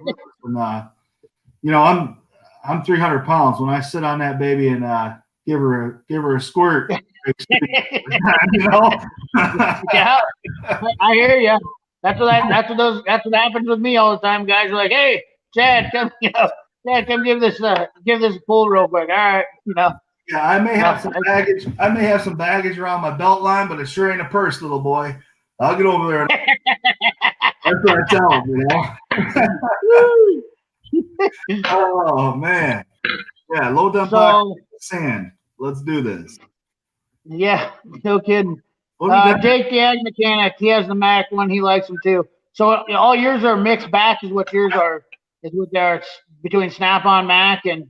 I bought the Matcos originally, and I've been implementing them with the Snap-ons for like my Americans. My metrics. I pretty much got all Snap-ons. I found them on eBay. But my Americans, I've got a mix between Matco and Snap-on, and then I bought the full set of Mac, which they sit at home at my dad's barn now, so we have a good angles there. But I have no issue with the you know, Snap-ons as far as that goes. The new Matcos, they say they're the same angles as the Snap-ons are, so they would be fine. And the Tectons have the exact same angles as that. So the offsets. So that's where those three are truly comparable now. Snap-on, Matco, and Tecton for sure. Okay. From the research I've done. I might buy the Tecton wrenches because I don't use them that much. I've never really had a need to, and I noticed these. I was curious how these precision torque wrenches with this head angle on them would actually do as far as an open end wrench. I don't know if you've ever used any of these precision torques, but they have a little bit different than your Snap-on. You know what I mean? Yeah. I wondered if they would get me out of some jams. I just noticed when I was doing. So I had a Cummins that I did, and then I had a Ford that I did, and I noticed, and a guy was like, I had a diesel buddy of mine. He came over and he goes, "You're doing it wrong. You ain't got angle wrenches." And I was like, "Why the hell would I have to have them stupid things?" You know? And he's like, "Well, you're not a diesel mechanic. That's why." And I was like, "No, I never claimed to be." And he said, "You need angle wrenches to get those fuel lines off. You know, it just makes life a whole lot easier." And the Matco ones, I'll give you a rebranding horror story here. Matco stopped making their 1.5-inch angle wrenches. Mine was chipped on the end. Oh, wow. Chipped it somehow. And I told my Matco guy, I'm like, "Hey, I need a new one of these, you know, whatever." He orders it. And he brings me, now this is their new comparable to, supposedly, from this Matco guy. He got me a regular combination wrench that was 1.5 inches. And I'm like, "Dude, no, I need an angle wrench." He's like, "Well, I can take this and, you know, this is what they're saying is comparable." I'm like, "I'll keep my chipped one until I figure something out, because I'm not giving you an angle wrench for a regular old wrench, man. I already plenty of those 1.5-inch wrenches in my box." Yep. Dude, being in Iowa, you should check out some John Deere wrenches, man. I have seen them and heard of them and had some probably somewhere. I've got some. Yeah, Um, they're not bad. I don't know which box they're in right now and which garage they're in. But they were good wrenches. I think the biggest thing is for me in the automotive industry, wrenches are, I mean, I use them, but it seems like to me they're only on suspension stuff mostly. You do some motor stuff. Most of the time, 9 times out of 10, if I have to turn it manually, I'm not going to be happy. It's going to be a bad day for me. Really? I don't like doing front end shit. I can do it and I can do it fast, but that's the problem with it. It isn't a challenge to me. I don't like getting greasy anymore. I won't lie, but I will. I mean, the electronic stuff is a lot more challenging, and nobody wants to do that. So that's why I stick to doing that now, because that's what's making me the most money. That's what the people. Nobody around here, we just don't have guys that do it anymore, and nobody's wanting to do it. So I'm like, well, shit. If nobody wants to do it, that means there's money to be made. So, if any John Deere tools are like Case IH tools, they are rebranded Bluepoint or Snap-on. They might be. I know Caterpillar does the same thing. They rebrand Snap-ons with Caterpillar name on them. Oh, do they? Yep, for sure, 100%. Because you get to a certain size, and the sockets stop coming with Cat's name on them. They start coming with Snap-on's name on them. Right there, right. Both almost said right at the same time. That's awesome. RCR. There's a couple of questions I wanted to hit on here. Let's see, RCR Customs. He's looked like he's chiming in with some good stuff. I bought my made in Canada 4-angle snap-on wrenches from 4 to 1 inch on eBay for $50 in Canada because nobody else bid on them. That's What? a deal. Come on, man! You stole them. That's awesome. Yeah, he did steal them. Okay, here's another topic I want to talk about someday. These guys, I'm gonna run and grab something real quick. Yeah, have at it. Well, let's see. I'll read through some more comments here then. Tom Mater. Yeah.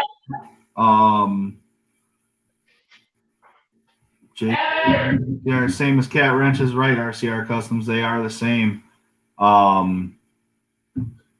Case has rebranded Snap-on tool. Yep. Jake the Ag Mechanic.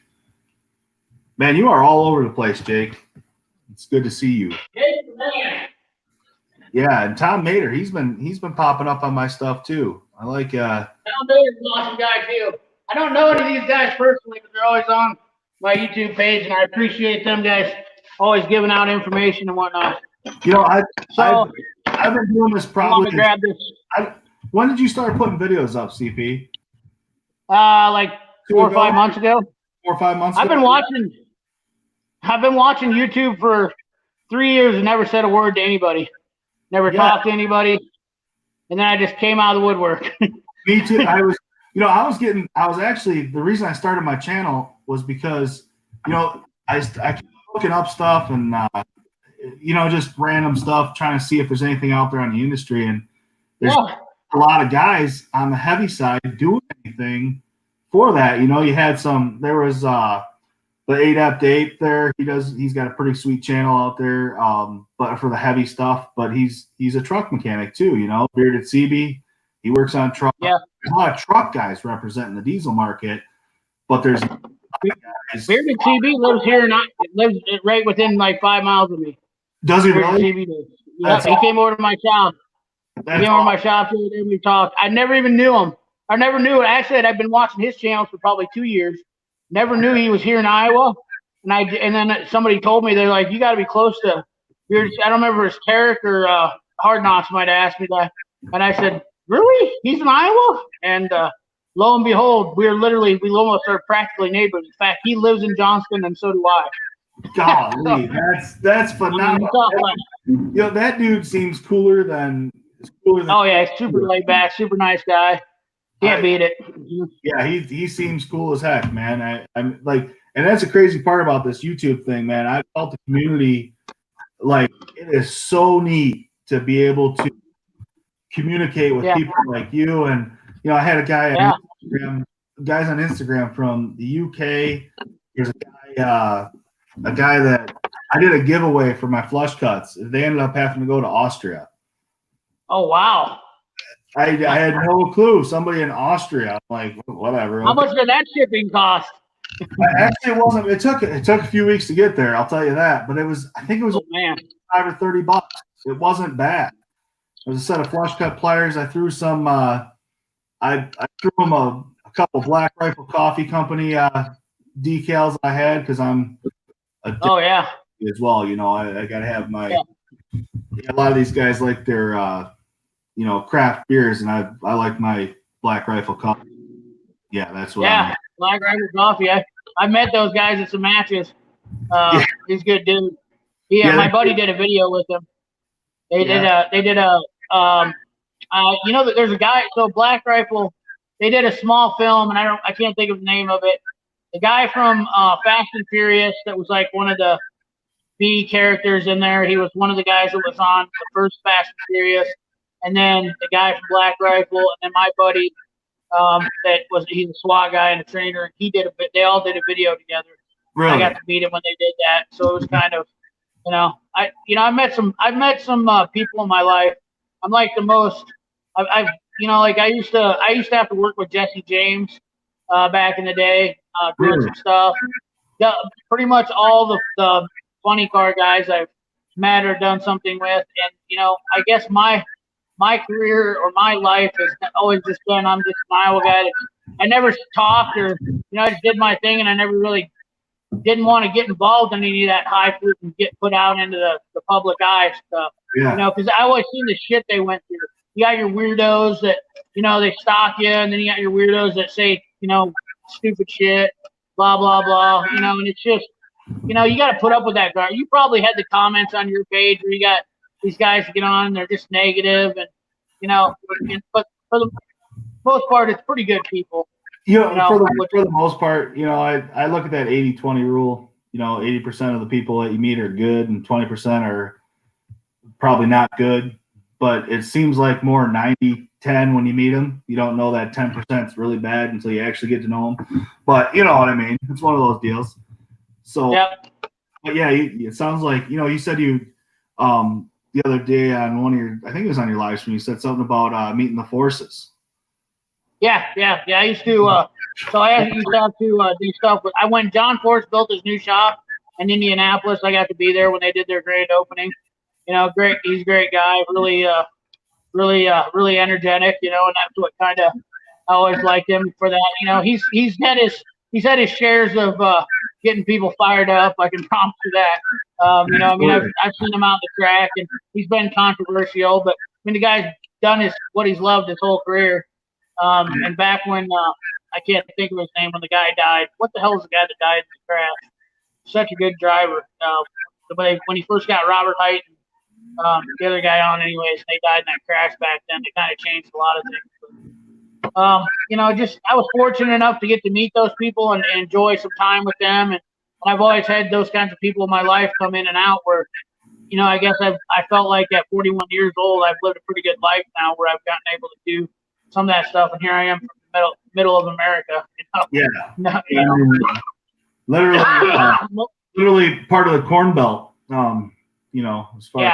As far as I'm concerned, that's where you're at. You're pretty much in the as far as a farm boy that grew up in Michigan, you're kind of in the place where we always wanted to be. All the cool shit that's going on in the ag industry, but we lived in the Motor City, and we had we're living in Michigan where we got a lot of different industry in Michigan though. We go from forestry to gravel pits to limestone to copper to you name it, we got it. It's pretty wild here in Michigan. The best thing that ever happened to us is we gave a little slice to Ohio, and they gave us the UP, and that was, if it wasn't for that, Michigan wouldn't be where it's at. I'll tell you that right now. So that's probably the best deal that's ever been written. Michigan's concerned. A lot of people up around that area, man. There's a lot of people. There's a lot of population. I can't believe it. So I used to have to go to Columbus a lot, and I just couldn't believe. I just can't believe how many people. I'm just so sheltered, here in Iowa. I mean, I know everybody in Des Moines, just because it's that, it's not huge, but It's not little, but I mean, like when you go to a bigger city, it's just like, man, alive, man. This place, I mean, these cities never end. Some of these places where you go, you know, Yeah, and they just keep going and going and going, you know. And we've grown a lot. I mean, Des Moines has suburbs that are ridiculously, they're growing fast. I mean, we had some of the fastest growing suburbs in the nation. We got stupid amounts of insurance companies here, so I have to deal with a lot of suits all the time. You know what I mean? Yeah. It's not. It's in Des Moines here proper. It's really you know, there's a lot of, it's expensive to live here now. Taxes are dumb. And then there's just a lot of people that don't have to actually do any physical labor anymore. And they literally say that you're not worth a penny if you have to do physical labor, which really pisses me off. They look down on people that are like they're peasants to do physical labor. So yeah, you know, I don't get that. I think the tide's turning though for all of us, as far as that goes, as mechanics is I think the level of respect has to come up because there's not many of us willing to do it. And I think the tide is turning where you know, exactly. You hear a lot of managers complaining when they're paying you more than they're making. But you know, that's not really in my industry. It's across only specifically, that's across the board. You know, you hear it all over the place where the guy running the show, handing out the work orders and doing that stuff might not be making as much as you're turning wrenches. I think it's coming where I think the other way is coming around where everybody wanted to be a manager. Oh yeah. Yep. That's where it was at when I was. I mean, I'm 37. I'm not too far off from you. Yeah. With going to college in the 2000s, everybody's management is where you want to be. Well, you can't run it if there's no people to run. You know. Nope. And blue collar is definitely coming back, and people are going to be they're going to have to realize that, you know, they're going to be at the bottom of the food chain when they thought they could get these desk jobs and computer jobs, that when they want to get to work every day and do their stuff, unless they're going to do it themselves. And that's why I always implore, you know, guys that are doing DIY stuff to continue doing their stuff. There's plenty to spread around. Ain't nobody hurting for work. There's nobody in any shop situation I know right now that's not like, oh, I don't have anything to do. I mean, you could literally sit on your hands for a second. You'll find something to do. So, literally, it seems like a daily thing that how many more hours can you give me? Is pretty much the way it seems right now. Oh yeah, yep. You got to tell them every week I'm going home. That's it. You know, they will let you. You don't have an end time. They don't. If you want to start, whatever time you want to start, whatever time you want to work till, hey, they're game. You know, and it's across the board. I don't understand I think automotive for you guys is very much similar to the way we see it, you know, where we have we have a big rush at Christmas time around New Year's and Christmas because everybody shuts down, so they force everything to us. There's a lull right before that, you know, where it's like they're trying to wrap up everything or before the first frost or the first snow, and you know, where we get, it seems crazy because you got all these excavators, wheel loaders out on rental, right? Like there's a rental side to our business. So they have all these machines out on rental, and next thing you know, well, like this year, well, it's supposed to snow tomorrow. Well, all these guys that got these loaders out that usually push snow in the winter are bringing them back to flip them out to another place, and it's just a rat race. And it never ends. I mean, but I wanted to start a channel because I wanted to get people interested in doing heavy equipment, and then, you know, find out there's other channels popping up. You know, there's this there's a guy, Christian Bayer. He's he works on CAT equipment in Wisconsin, man. Like mad prop. Man, his channel gained views. He got like subscribers like crazy. He is it's insane what he's doing, which is great. Like my biggest thing was trying to bring people into the industry, and seems like he's got people interested too. It's great. Like I have mad. Yeah, but he just started his channel up like a month ago, doesn't he? And he's got like 3,000 subscribers and whatnot. I mean, he's been on my channel before. He's a good dude. Don't get me wrong. I can't believe the differences, I guess, maybe in some people's channels. And I don't know. And I've been told that the subscribers don't make a shit. It's all about your views. And quite frankly, the money for me is probably never going to be a factor in this because I don't see this as being a long-term career. I think this is for me is just a way to be informative. There's a lot of bad information out in the world about tools, tool industry that, as being a tool vendor, it's really a different side of the whole business. I mean, you're being fed tools by your vendors. They want you to buy, and you're supposed to sell. And then so not only that, you got these guys hounding you, and then you got guys that you're trying to collect money from, and they pay you. The tool vendors or the tool dealers really have the shittiest part of the job. And there's a lot of them, I guarantee you, will tell you it's not easy. Now, is it the worst job in the world? No, because you can meet a bunch of good people. I had, a lot of good customers that I dealt with, and I knew how to make my business work. I've said it time and time again. It was just being warranty was huge right there, and that's why Mac has always been one of my favorite tool companies. Because when I was a mechanic, and anytime I needed any type of warranty issue, Mac was the only one. Now I go to the Snap-on guy. He would be like, "Oh, did you buy this off me?" And if he said that to me the first thing, I was like, "Listen, mother effer. I bought a lot of stuff. I bought a lot of damn tools. I don't care where I bought it from. All I'm asking you for is to either repair this wrench or repair this ratchet or whatnot. It's not like I've been hounding you for weeks. The first time I met you, you should just be like, yeah, I'll take care of that for you right away, man. Not a problem." And every Mac guy I've ever met has always done that to me. And not only that, Mac Tools themselves, they literally say that their customer service has been above and beyond. Matco, they've absolutely been terrible when I ask them to do stuff for me, because they've got so much rebranded stuff.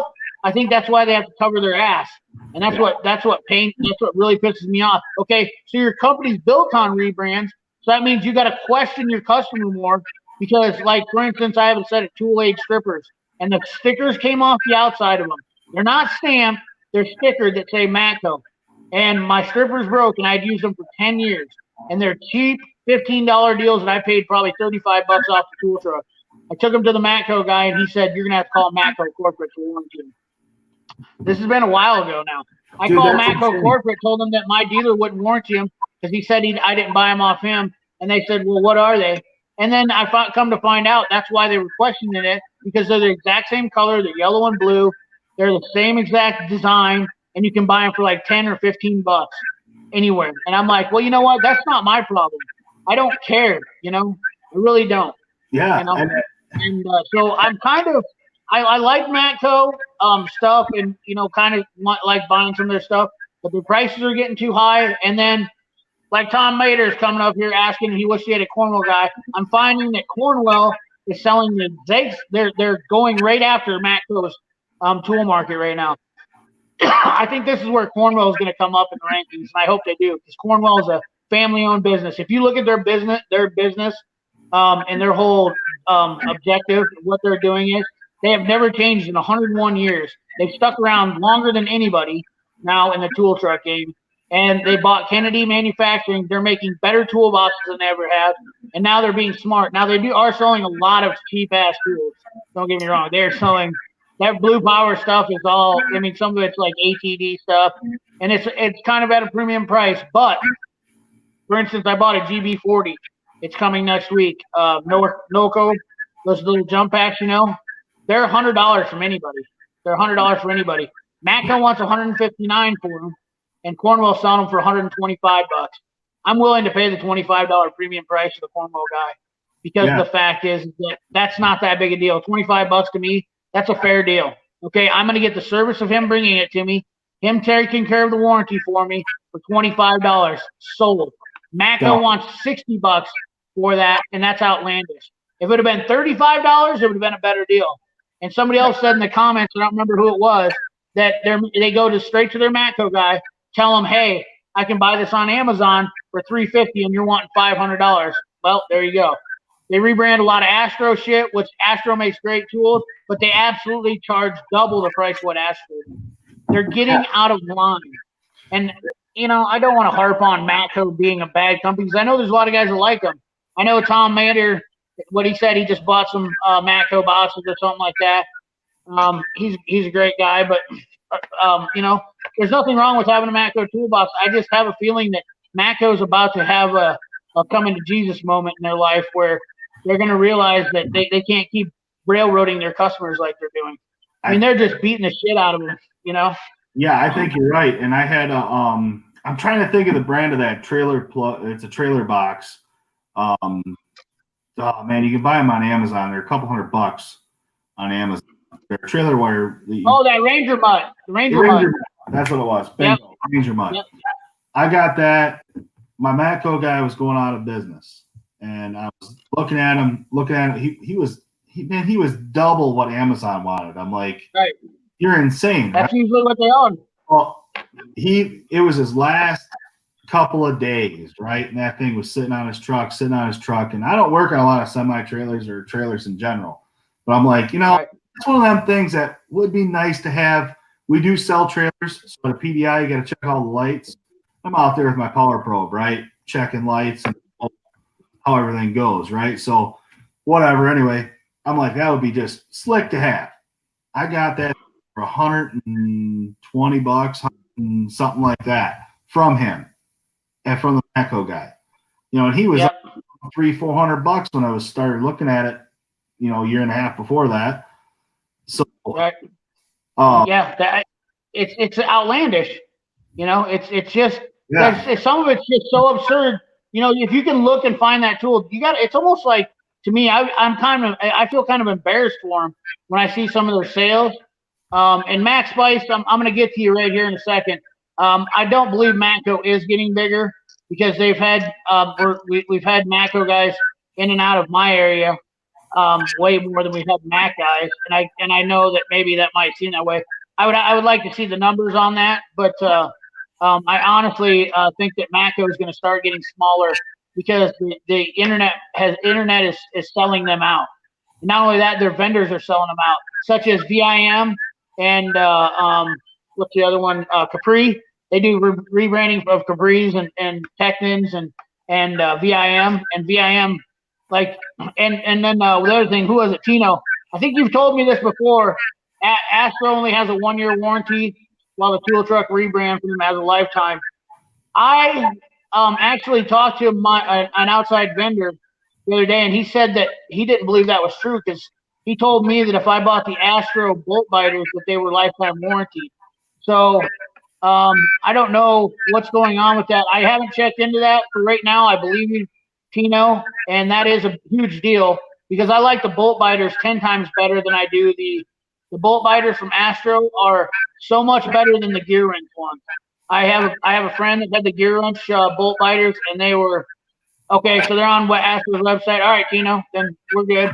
The vendor that I was going to buy the Astro stuff from here in Des Moines told me they were lifetime. So maybe they were honoring a lifetime warranty through them selling it. Anywho,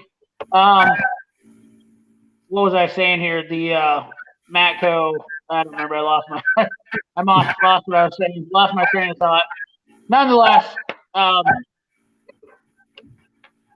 the deal on the used deck. Yeah. I love Matco boxes, but they are very well made. The Matco boxes are very well made. Yeah, I think it's still made in the U.S. too. Yeah, they are. They're made in Stowe, Ohio, I think. Yeah, that's Ohio. I think that's one of their things that they actually produce. Yeah. Well, they were together with Mac back in the day. So if you look at a Mac toolbox and a Matco toolbox from like the late 80s, early 90s, they so let's say it's been 40 years ago. I actually remember this happening when I was younger because my dad's buddies were mechanics, and they were like, Matco is going to take over Mac. Well, they got a disagreement. Matco was the toolbox division for them, and their boxes. So what they did was they were making the exact same boxes, and all they did was Mac just built another plant, hired people, and did it. Jamestown, I think Tom Mater is Jamestown's just where they're making that one cart, though. I think don't they still do like some toolboxes in another factory? I'm not sure what the deal is. Anyways, it doesn't matter. They are made in America, but that's the only thing they make. They're a toolbox manufacturer. Which, if they're making toolboxes, I don't understand why at 40 years they haven't caught on to making their own stuff, like wrenches and stuff like that. Why have they got a Ford? Matco hasn't caught on in Canada. There's only a Western few dealers. So AgTech 45, Mac has been in Canada for years, and Mac has a huge market in Canada. AgTech 45, tell me if I'm wrong. Mac also has a huge market in Europe, which I know Matco doesn't. So I know that when people say that Matco, you might not see it here in the States or you might not have a dealer, but I can tell you that Mac has a lot more stuff worldwide than they do just in America, just like Snap-on does. Snap-on isn't just in America. I am so jealous of you having a Mac guy. I can't. And a Cornwell gun? We can't get, and a Cornwell guy. Like, the only one we get to see at my shop is a Snap-on guy. He has been tried and true. That's tough. He does a good job. I mean, I do appreciate my Snap-on guy, Mike. He's a good guy as far as as far as a tool truck guy goes. He's a good guy, you know. Right, and that's what makes it a difference. He charges me, but I also have been. He used to show up to my high school and sell our program tools. So I met him in like, let's say 97 ish. So I met him and I've been buying. When I was at different places, I kind of had a different dealer here and there. But now he's my dealer again, and so he's been selling me stuff forever and ever. I upgraded my KRL to an Epic 2 years ago, and at 84-inch Epic, I bought it with. You were talking about the drawers. I bought the 84-inch Epic with the wide drawers all the way down on the and the drawers on the left. And my layout, it is bar none awesome. Is that what your box is now? Is it the long drawers? Yeah, the whole full 60 inches of long drawers on one bank, and then it's got the small one on the other. And then I have just amazing. And you got yours. Like, to lay my wrench out, I've got one drawer that covers it for my wrenches. Yes. My angle wrenches, my wrenches, the stuff I don't use every day. And then lower, and that's where all my big wrenches sit, is in 2 drawers lower, because there's a skinny drawer between them, but whatever. Anyway, it's cart, man. My cart is my day-to-day. Oh yeah. I mean, I go from in my cart. I love carts. I go up to 1.5 inches and standard, and I go up to 32 or 36 millimeter in my cart. Take to every piece of equipment I go to. It's that's what I use, and I got all my caps and plugs and stuff, and do you have an Epic cart? What's that? You have an Epic cart? No, I do not. I have the Master Series slide top cart. It's I don't know the number on it right now off the top of my head, but it's the top stainless with the regular drawers all the way down. But I didn't want the Epic cart because our shop gets kind of tight depending on what you're pulling in, and you get that deep Epic. I'd love to have it, but getting it between sometimes I can barely get that Master Series between a dozer blade and the rest of the stuff that you got to get around, you know. Yeah, I'm getting a Maximizer cart. It's the best Maximize. So the 2 best carts, from my opinion and what I've researched. So the Mac cart is the Maximizer. For the best bang for your buck for carts, as far as having like a big badass cart. The Mac and the Cornwell Pro Series carts are the 2. They're great on par with each other in price for $2,500. And they've got absolutely ridiculous amounts of room in them. You know, if you watch Mr. Subaru Tech, he just bought a Maximizer cart. I've been wanting to get one for a while, and I just talked to the Mac guys because I've got a shitload of credit coming in for toolbox trade-in stuff that I did, but and obviously I'm buying a new toolbox. I just don't know if I'm going to buy a Mac or not. I want to buy a Mac box. I have a Mac box, but I'm thinking about keeping my Mac Tech box and then buying a Cornwell box. And I just don't, I just like having variety. It's that Platinum Series box, but I did look at the door links, and I was a little bit disappointed. So like your Epic, where you got 60-inch doors, that's what my goal is. I'm looking for 60-inch doors, and the Mac. Let me look here. There is the one guy at our shop. He had a Mac dealer. He bought the Mac cart. It's comparable to the one I got. Is the Maximizer deeper like the Epic? Yes. Okay. It's huge. He's got the other one that's a little narrower. The Mac cart that's narrower with a slide. The MD190 suit. Yep. Easy close drawers. He had one issue with his easy close drawer. I don't know what happened, but anyway, he had one issue with that. But other than that, he loves that box. The flip tops are nice. I can't find anything other than that one easy close slide that messed up on him. I can't find one thing to pick apart on that Mac cart. And like I said, when I was looking to buy that Epic, I asked the Matco guy straight up for a quote, and he said, "This is how poor it was." I told him, I'm like, "Hey man, I'm looking at getting a box. I want a price on a Revel X, or Right. this is what I want. This is what I'm looking at. Can you give me a price?" He's like, "Yeah, they're all online, man. Just check them out." Well, my Epic showed up, and it was sitting there, and he's like, "Why didn't you tell me you were seriously interested in buying a box?" Bad salesman right there. Bad tool truck guy. I did, and then a year and a half later, he's out of business. I don't know, Yep. right? Yeah. That's how I can tell not to buy off a tool truck guy right there. You want to know the secret right away to telling if a tool truck guy, exactly what you just did there. And this is anybody that's listening. If you didn't know this, I've known this forever. This is how I can tell a bad tool truck guy from a new tool truck guy. You don't have to buy a toolbox. You want to do it, you get in there the first day you meet him and you say, "Hey, I'm looking to buy a toolbox." And if the guy stammers and stummers and then he gives you some terrible, outrageous quote, he's not going to make it anywhere. A good tool truck guy is going to bend over backwards to get that toolbox, get that quote to you. So I've got 2 of my 4 tool truck guys. They give me quotes on toolboxes when I ask them for toolboxes. The other 2, they're just kind of like him-hawing around and blah, blah, blah, because they know that I'm going to beat them down on price. Okay, I'm going to get the fair deal.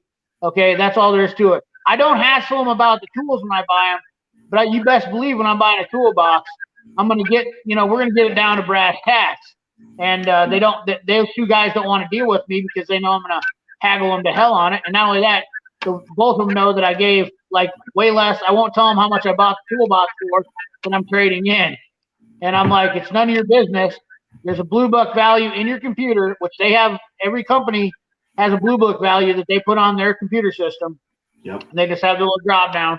And they can determine. Plus, they know what they're selling them for. They know what they're getting rid of them for. So, I'm sorry, but that's the name of the game. You want to be in the business? I had to do it when I was in your shoes. You're more than welcome to, get out of it if you don't like it. Move on. So, but you know how many toolboxes I sold when I was a distributor a year? I sold almost 150 toolboxes a year when I was a distributor. Seriously. And you were so you were a tool guy. Yes, I was a tool guy. Yeah. I ran every time there was a special on a toolbox, I gave everybody the breakneck price. I gave them a great deal if they wanted a toolbox. I gave them a cash price. I gave them options. I came in, if somebody said toolbox, I said, "All right, man, here you go." Let's say like you had a Matco 2-bay toolbox. I'd say, "Well, here's what the deal is. I can sell this toolbox for $3,500 on my truck. Okay. And then you want to buy this truck at $7,500. Okay. So we're going to take that off the top. You pay me cash. That's your box. No bullshit. No messing around." And then I said, and then if it was on special and I go, "But guess what? Here's the better deal. Now these boxes are on special. So I'm going to give you $1,000 off the top of that." Where these other tool truck guys, they try to play games and they don't tell you about the specials, but there's a 50% markup in these toolboxes. Oh yeah. 50%. So they have a lot of room to play for trading. It's just like a used car lot. If they want. Exactly. If they're not going to be motivated, but you know what? Toolboxes aren't where you make your money. But if a guy asks you to buy a toolbox and you don't give him a good deal on it, he's going to walk off your truck and stop buying tools from you. I promise you that, because it's the same thing I did. And I watched a bunch of guys do it. They got off the Snap-on guy's truck and he goes, "Oh, they're trying to bend me over. Oh, he won't give me a deal on a toolbox." Or I asked him about buying a toolbox and he wasn't funny. One guy got on my truck. He was so mad. The first toolbox I ever sold, no joke. This is a true story. First toolbox I ever sold. Walked into the shop. Snap-on guy, been going there for 5 years. Been on the guy every time he went in there to buy a toolbox. I walked in there, and the guy's name was Dan, and he goes, "Hey, how's it going?" Just been going there for a couple weeks, and this guy was really no frills, no shills, didn't need a whole lot in his life, and he just wanted a nice little toolbox. And so I had this little toolbox, a little 2-bay toolbox, and he says, "What do you want for that?" And I said, it was a repo box, and they just kind of gave it to me, and I said, "The right guy wants it. I would give him a deal today, sell it to him for $2,000. He goes, "Really? Man, the Snap-on guy wants $4,000 every time he tells me about a toolbox." And I'm like, "No, man." I get to run across these all the time. You know, I get little deals where I get $2,000-$3,000 boxes. He goes, if I paid you $2,000 cash today, you'd sell that to me?" And I said, "Yep." He walks into his office, writes me a check, and I take that toolbox off. 5 years, the Snap-on guy had been a loyal distributor to him. He bought a shit ton of Snap-on tools. You know how pissed he was when he went in there? And that right there was the day I learned in one freaking lesson, how you take care of your customers. When you give them the best deal that you can possibly do and don't play a game. You know, nobody deserves that in this mechanic industry. That became a voice for me throughout my entire career when I was doing it. And that helped me where guys were like, "This guy ain't going to bullshit you. He'll make a deal and treat you right." And that's all that matters, you know?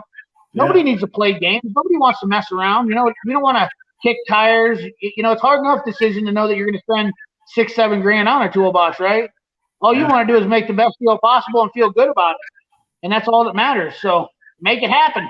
And that's what I'm talking about. And, you know, this guy, I mean, he treated me decent on that box. He didn't beat me up too bad on it. He gave me good on my trade-in because it was 2 years before that. I think I bought the hutch in the locker from him I had a 1022. That's what I had. And but I was in a field truck for 11 years, you know. So when I came out of a field truck after 11 years of buying tools, man, I had piles of tools everywhere on top of that box. I needed more. Right. I bought the hutch, I bought the locker, and half of my hutch was filled with cases. And I was starting to I'm like, I need another locker. Well, I started looking at another locker, and I'm like, man, I might as well just get an Epic and be done with it and upgrade up to it. And now I'm pushing that out of room again where I want some more space. So I might add another locker. I don't know if you'd ever go to a Mr. Big. It's not worth it, man. I don't think it is, you know.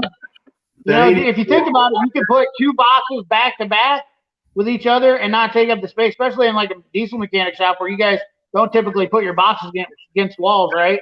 No, mine's hanging out there in the middle between my machine and the guys. Most of the time I got somebody behind my box on the back side, you know, working in the bay next to you. So, you know, flat rate mechanic, he's got 2 Rebels. It makes sense. When you go to move them, you know how much a pain, you know what it takes? That thing's 12 foot long. So you instantly got to pay a flatbed. You know what they charge you to move a toolbox? Like $200 to move a toolbox. And the farther you go, let's say you change cities. Now what are you going to do? You got to rent a trailer for it. I could literally moved my toolboxes in a U-Haul truck that I had. So I had 3 toolboxes, and I used to live out in an acreage outside of town. I moved them all in a U-Haul truck, and they're all 66 inches long. And I just wheeled them up one by one. And that is a big thing for me right there. I mean, not that an 84-inch Epic or a 68-inch Epic wouldn't be, you know, bad to move neither. But I think you got to draw a line on how big you want the box. Because once you put lockers on them, you know, put 2 lockers, you know, you've got a hell of a big box. Yeah, well, I kept the lockers for the Epics come with a set of wheels. They come with a set of wheels that support the weight, and they come with a set of wheels for transportation. So next to it, so you could actually leave they say you're not supposed to, leave your wheels, they're just transport wheels. I kept them babies. They're still sitting out in my barn, hanging out, collecting dust. So if I ever have to take that locker off and move that. Oh, yeah. I've been to the Snap-on plant up in Algona, and it's a phenomenal plant. Great people that work up there. I just, for some reason, the Epic's the only box I would buy from Snap-on, quite frankly. And that has, and like yours, 60 inch drawers. So that's what that Mac one is that I'm looking at. I want to make sure that those drawer lengths are 60 inches too for that 13 drawer box. It's 88 inches long. It's 88 inches long. My 3/4 torque wrench fits in that 60 inch wide drawer. perfectly because I find in a tack angle 3/4 torque wrench on Facebook Marketplace, man, and Oh, really? priced them out, and this guy had one. He was like $700. I didn't even, Yeah, I didn't even. they're 1,500 easy on the truck, and I'm like $700. I messaged him as fast as I could. I threw the boys in a truck, and we were on our way to meet this guy at a Tractor Supply, wherever. I'm like, if you're I passed up. tech angle, and it was his brother. Yeah. His brother somehow, his brother worked for something, and he said his brother got injured, and he told him to sell that because he was trying to come up with some medical bills and shit. And I'm like, and the guy looked legit. I mean, I don't think he ripped it off from anybody or anything like that, but you know, anything's possible with that sort of stuff. But you know, guy shows up in a newer Chevy pickup, and he was looking to sell his torque wrench. I'm like, well, this looks okay to me. We'll make a deal because we'll go. But yeah, that was an awesome find, and I love it. Anytime you can do that. Yeah. Yeah. Facebook, Hunter Skinner. I don't know if my deals are locking up on here, but Hunter Skinner just said the same thing. Facebook Marketplace. So that's where I've been buying my toolbox. Oh, there they go. They finally popped up. Yeah, 18. This is another hidden gem for guys who are looking for tools. Facebook Marketplace. I've been killing it. You know, I bought a bunch of shit from Facebook Marketplace. I buy the stuff to trade it to make money. You know, and that's what covers my tool costs and whatnot. You know, when I try to justify my tool buying habit by at least trying to make a little bit of an effort at, you know. I passed up that 3/4 wrench. I was just going to ask you. So there was a Precision Torque, which now, and that's probably you're a good person to ask. 3/4 inch Precision Torque, the piece one, it comes in pieces in a case. I can't remember what they were asking for that. I think they're asking like it's a click style torque wrench. I think they were asking like $200. Is that a good deal for that? That's a good deal. Yeah, because he offered me. I had a click type. Mine wasn't the break apart one, like you're talking, the 3-piece that's shorter, full length. Click type. I bought it new from my Snap-on dealer, and I paid like $900 for that one. Woo. He offered me that was like probably 7 to 10 years ago when I bought that, but he offered me $500 trade in on that click type for the tech angle. So there's either a hell of a markup on that tech angle, or I think Baco. I'm pretty sure Baco. If you look at Baco's torque wrenches, so Snap-on owns Baco or Baco or whatever you want to call them.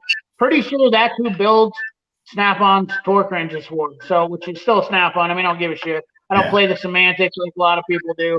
But I mean, they own Baco, so it's still Snap-on. It doesn't matter. Just like Facom, you know, Mac and Stanley own them now. I think what the deal is, and they're expensive on the Baco website. That's why they're expensive, because they're being built over in, I think they're France or Italy or whatnot, which means they're good tools. It doesn't bother me at all. Yeah, whatever. But the reason why I never had a 3/4 torque wrench, but now Fords have these pinions that are they're a pain. You got to put these crush seals in them when you're doing them. And I mean, I've got my big ratchets and shit, but I just thought, you know what, that 3/4 inch torque wrench might be handy because it's got to be torqued to like 400 foot-pounds or something like that, and then you got to back it off. And it's just, I've been using I borrow guys whenever I have to deal with Ford pinions. I don't know why they're just a bear, you know. And I'm sure you deal with shit like that all the time. You're like 400 bucks. Yeah. 400. Well, the other day I was torquing on wheels on that big loader, and they said they said they wanted you to check them to 75% of the wheel torque from the factory. Oh, no. Part of my PDI, and I'm like, I went in the service house. I'm like, have you ever heard of somebody asking you to torque a lug nut to 75% of what they recommend you torquing it to? And I sat around. I'm like, what? Why would you do that? They must have Loctite on them. Is the only thing I can figure. has to put Loctite on it from the factory, and they don't want you breaking their tight or something. You know what I mean? They must have some sort of thread hardener on them. But I was under that. It was at 530 foot-pounds on them lug nuts, and there's like 30 on every wheel or something stupid. It was ridiculous. So I just kept until I heard a beep, and it was good. But I also have a 4-to-1 multiplier that I use quite frequently. So I'll put that torque wrench, on a 4-to-1 multiplier, and sometimes I'm torquing stuff to 1,600 foot-pounds. Oh my God. And, I got a 4-to-1 torque multiplier and then my torque wrench on it.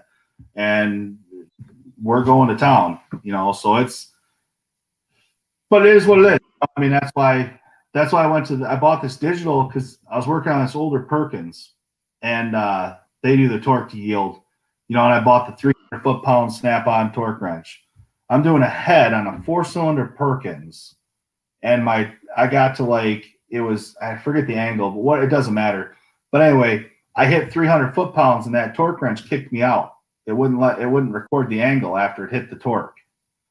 Like once it hits its max torque on those torque wrenches, it won't let you go and keep the angle past that for some reason. You know what I mean? Huh. So you have to. So that's why I'm I was on the hunt for a 3/4 torque tech angle torque wrench. The right. That. Yeah. Well, you guys need that shit in there. This is an interesting comment here. So, Tino, I'm not sure. Precision Torque makes the click style torque wrenches. I was gonna show you. I know this has been this way forever. They make the split beams. Precision Torque makes those. I'm not sure if CDI is a subsidiary company. I don't know if they're buying from somebody else. Their torque wrenches look like electronic torque wrenches from. I don't know what's going on with these. These look like precision torque wrenches too from CDI. See that right there? Those look exactly like precision torque wrenches. So I would have to say that that's an interesting topic to figure out there. But if you look at the Baco torque wrenches, which there's obviously something there.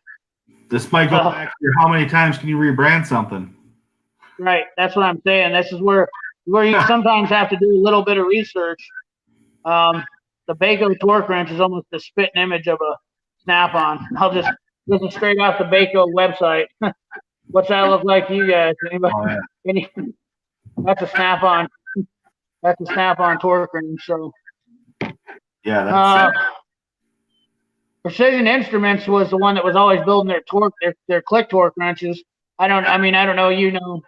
They're about that, Phil. Back in the day, Precision Instruments always built the click style. So CDI looks like they're a different company, but I don't know. Yeah, that's an interesting one. That's definitely something. Porsche. That's interesting. Yeah. I mean, I wouldn't be surprised if they were building them for like Mac or Matco or somebody like that. But the Baco ones look. It wouldn't make any sense for Snap-on to go anybody but Baco to have the wrenches built there. I don't know. That's interesting. Anyways, moving along here. It's been about 2.5 hours. We've had a pretty good live stream. It's getting to be about 10 o'clock here. I'm sure was it later there? 11 o'clock there? It's 11 here. Yeah. Okay, I'm going to show you guys one quick thing here. Time difference. This is what I was talking about. I want to show you this. See that socket? This is that Harbor Freight socket. See how that center is there? Yeah. That big hole in there. Have you ever seen anything like that? Now this is a normal. This is a Blackhawk. See how much bigger that is? I've noticed this with these Pittsburgh sockets that they do that. Now they do make them. It makes them really heavy right there. But at any rate, I'm not sure how you're going to get normal long bolts in there, because this basically makes this a semi-deep socket. So their deep sockets are the same as shallow sockets. So they're semi-deep sockets. So anyhow, hey, I appreciate you being on Heavy Wrench. It was awesome talk. I definitely feel like I learned a lot. I feel like we're fighting the same fight, man. We're everybody is. And Everybody is, yeah. I mean, with the tools, the bottom line is that the pay needs to be increased for every mechanic or technician out there. The companies are they're gonna have to cut the fat on their end, because the guys that are making the money at the bottom line at the end of the day are the technicians. I had to put this up there for Harbor Freight. That somebody asked me earlier what the thank you was. You have to watch the beginning of the video, you'll know the thank you part. But anyways, the technician is they're the bottom line. They're the bread and butter to all the businesses, when it comes to fixing stuff, right? I mean, how are you going to run a business repairing stuff if you ain't have those guys there? So to me, they're making the money off the backs of the guys that are doing the work. So they're going to have to step up and pay them. And then these tool truck people they're trying to steal, like I said, even to the guy that pays, like, I want to pay guys 25 to $30 an hour to work on automotive, which I think is a pretty fair wage, in my area. I'm not going to push a guy. I want him to have fun and work with me, but 25 to $30 an hour, he's going to make, like $1,200 a week take home. And, a tool guy wants to come in and sell him $600 worth of tools every week. The math don't add up there. The shit's out of control. And that means, to me, the tool companies have taken advantage of the mechanics for far too long. And it's time for all of us to join forces. Forces like superheroes and fight. We got to fight everybody on this. The bottom line at the end of the day is that, DIYers want guys to, they got to stop dogging on mechanics. And if they need their help, everybody's going to have to get along on this at the end of the day. We got to, come to a resolution all together, because this YouTube is a good way for us to put this outlet out there so these people know what's happening, because they can get a pulse on everybody from just watching a few videos. So I mean, it's pretty much across the board, man. And I don't see any reason why we shouldn't be the most prosperous person in the industry, because we are literally the profit margin. Yeah. Hey, at the end of the day, you're selling a guy like Mize time, and 20 years of doing this, and nobody's coming in new. Who's going to do it? Who's going to train them? That's the thing. You start talking about mentors and stuff that I've had growing up, and I can't thank them enough for the time that they gave me, and the education and the knowledge that they gave. Absolutely. It's awesome to thank those guys, and anytime I see one of those guys that have influenced me, I thank them wholeheartedly, and I don't want nothing else besides to be that person for somebody else if I can. I mean, we have actually at our company, we actually have a high school program for heavy equipment now in I think it's 5 or 6 different locations now that we actually have a high school heavy equipment program. Kids come and learn heavy equipment at our shops. So it's pretty neat and pretty cool stuff that, they get to learn how to operate the stuff. They get to learn how to, some of the base knowledge of what they might need to give them a little step ahead if they go to college, if that makes sense, or a tech school. Yeah, no. I say college, I mean more like my associate's degree, where I was 80% heavy equipment, transmissions, engines, like that was my core class, poetry readings and stuff like that. It's not what I was. What these tool companies are going to end up having to do, and I've seen somebody else in his comments too. I can keep going on and on this. Obviously, we're going to have to find a time in it. But somebody else said that their company gives them a tool allowance, and that's what's going to end up coming back also. You remember back in the day hearing about your dad and your, all those people that, they had tool allowances. Has anybody ever talked about the tool allowance coming back yet? There's a good topic for the next live stream that we're going to talk about. Yeah, who's going to bring in the tool allowance? I'm game with that, because we used to have it when I first started, and then it went to the wayside when the economy took a dump, and it hasn't come back. Yep. But exactly. That's the companies being cheap. But guess what? That's what we're going to start talking about next is, not only giving a guy a decent pay, but giving him a tool allowance, maybe $250 a week or $250 a month, at least something small. $250 a week would be that would probably put me out of business pretty quick. Or do some sort of matching a percentage of some sort. That's a good way to do it too. If spending the money on a tool truck and you're willing to help me out, if I spend, let's say I spend $1,000 on year in hand tools and whatever else, and you're willing to kick in $300-400 of that. Hey, that's bang. Yeah, 30%, yeah, 30%, something like that. Yeah, but tool allowance is $500 per year. Good God, that's terrible. Anyways, hey, appreciate you guys watching. All you guys that come in here and hit likes. If you're not subscribed to Heavy Wrench, got some interesting stuff. I absolutely try to get on there and watch his channel as much as possible. I would love to see an angled wrench review, since you have that ability to use those tools. If you got some kind of angled wrench, like showing, I'd like to see, where the angled wrenches come in and help you out. I just don't ever get into that part enough, I should be. This week I got some injectors going in a 9-liter John Deere engine, where I'll be putting some high pressure lines on a 9-liter, so I should be able to check it out. That'd be awesome. Big welding project going on right now that I might get some footage of, putting a backsplash on a loader, but it's the 9-liter needs injectors, so I might be able to show you some advantages of getting on them lines. That'll be hell yeah. That'd be really cool. I think it'd just be interesting, because I don't think there's much content out there. And I know that somebody, AgTech or one of them, was worried about doing tractor repairs.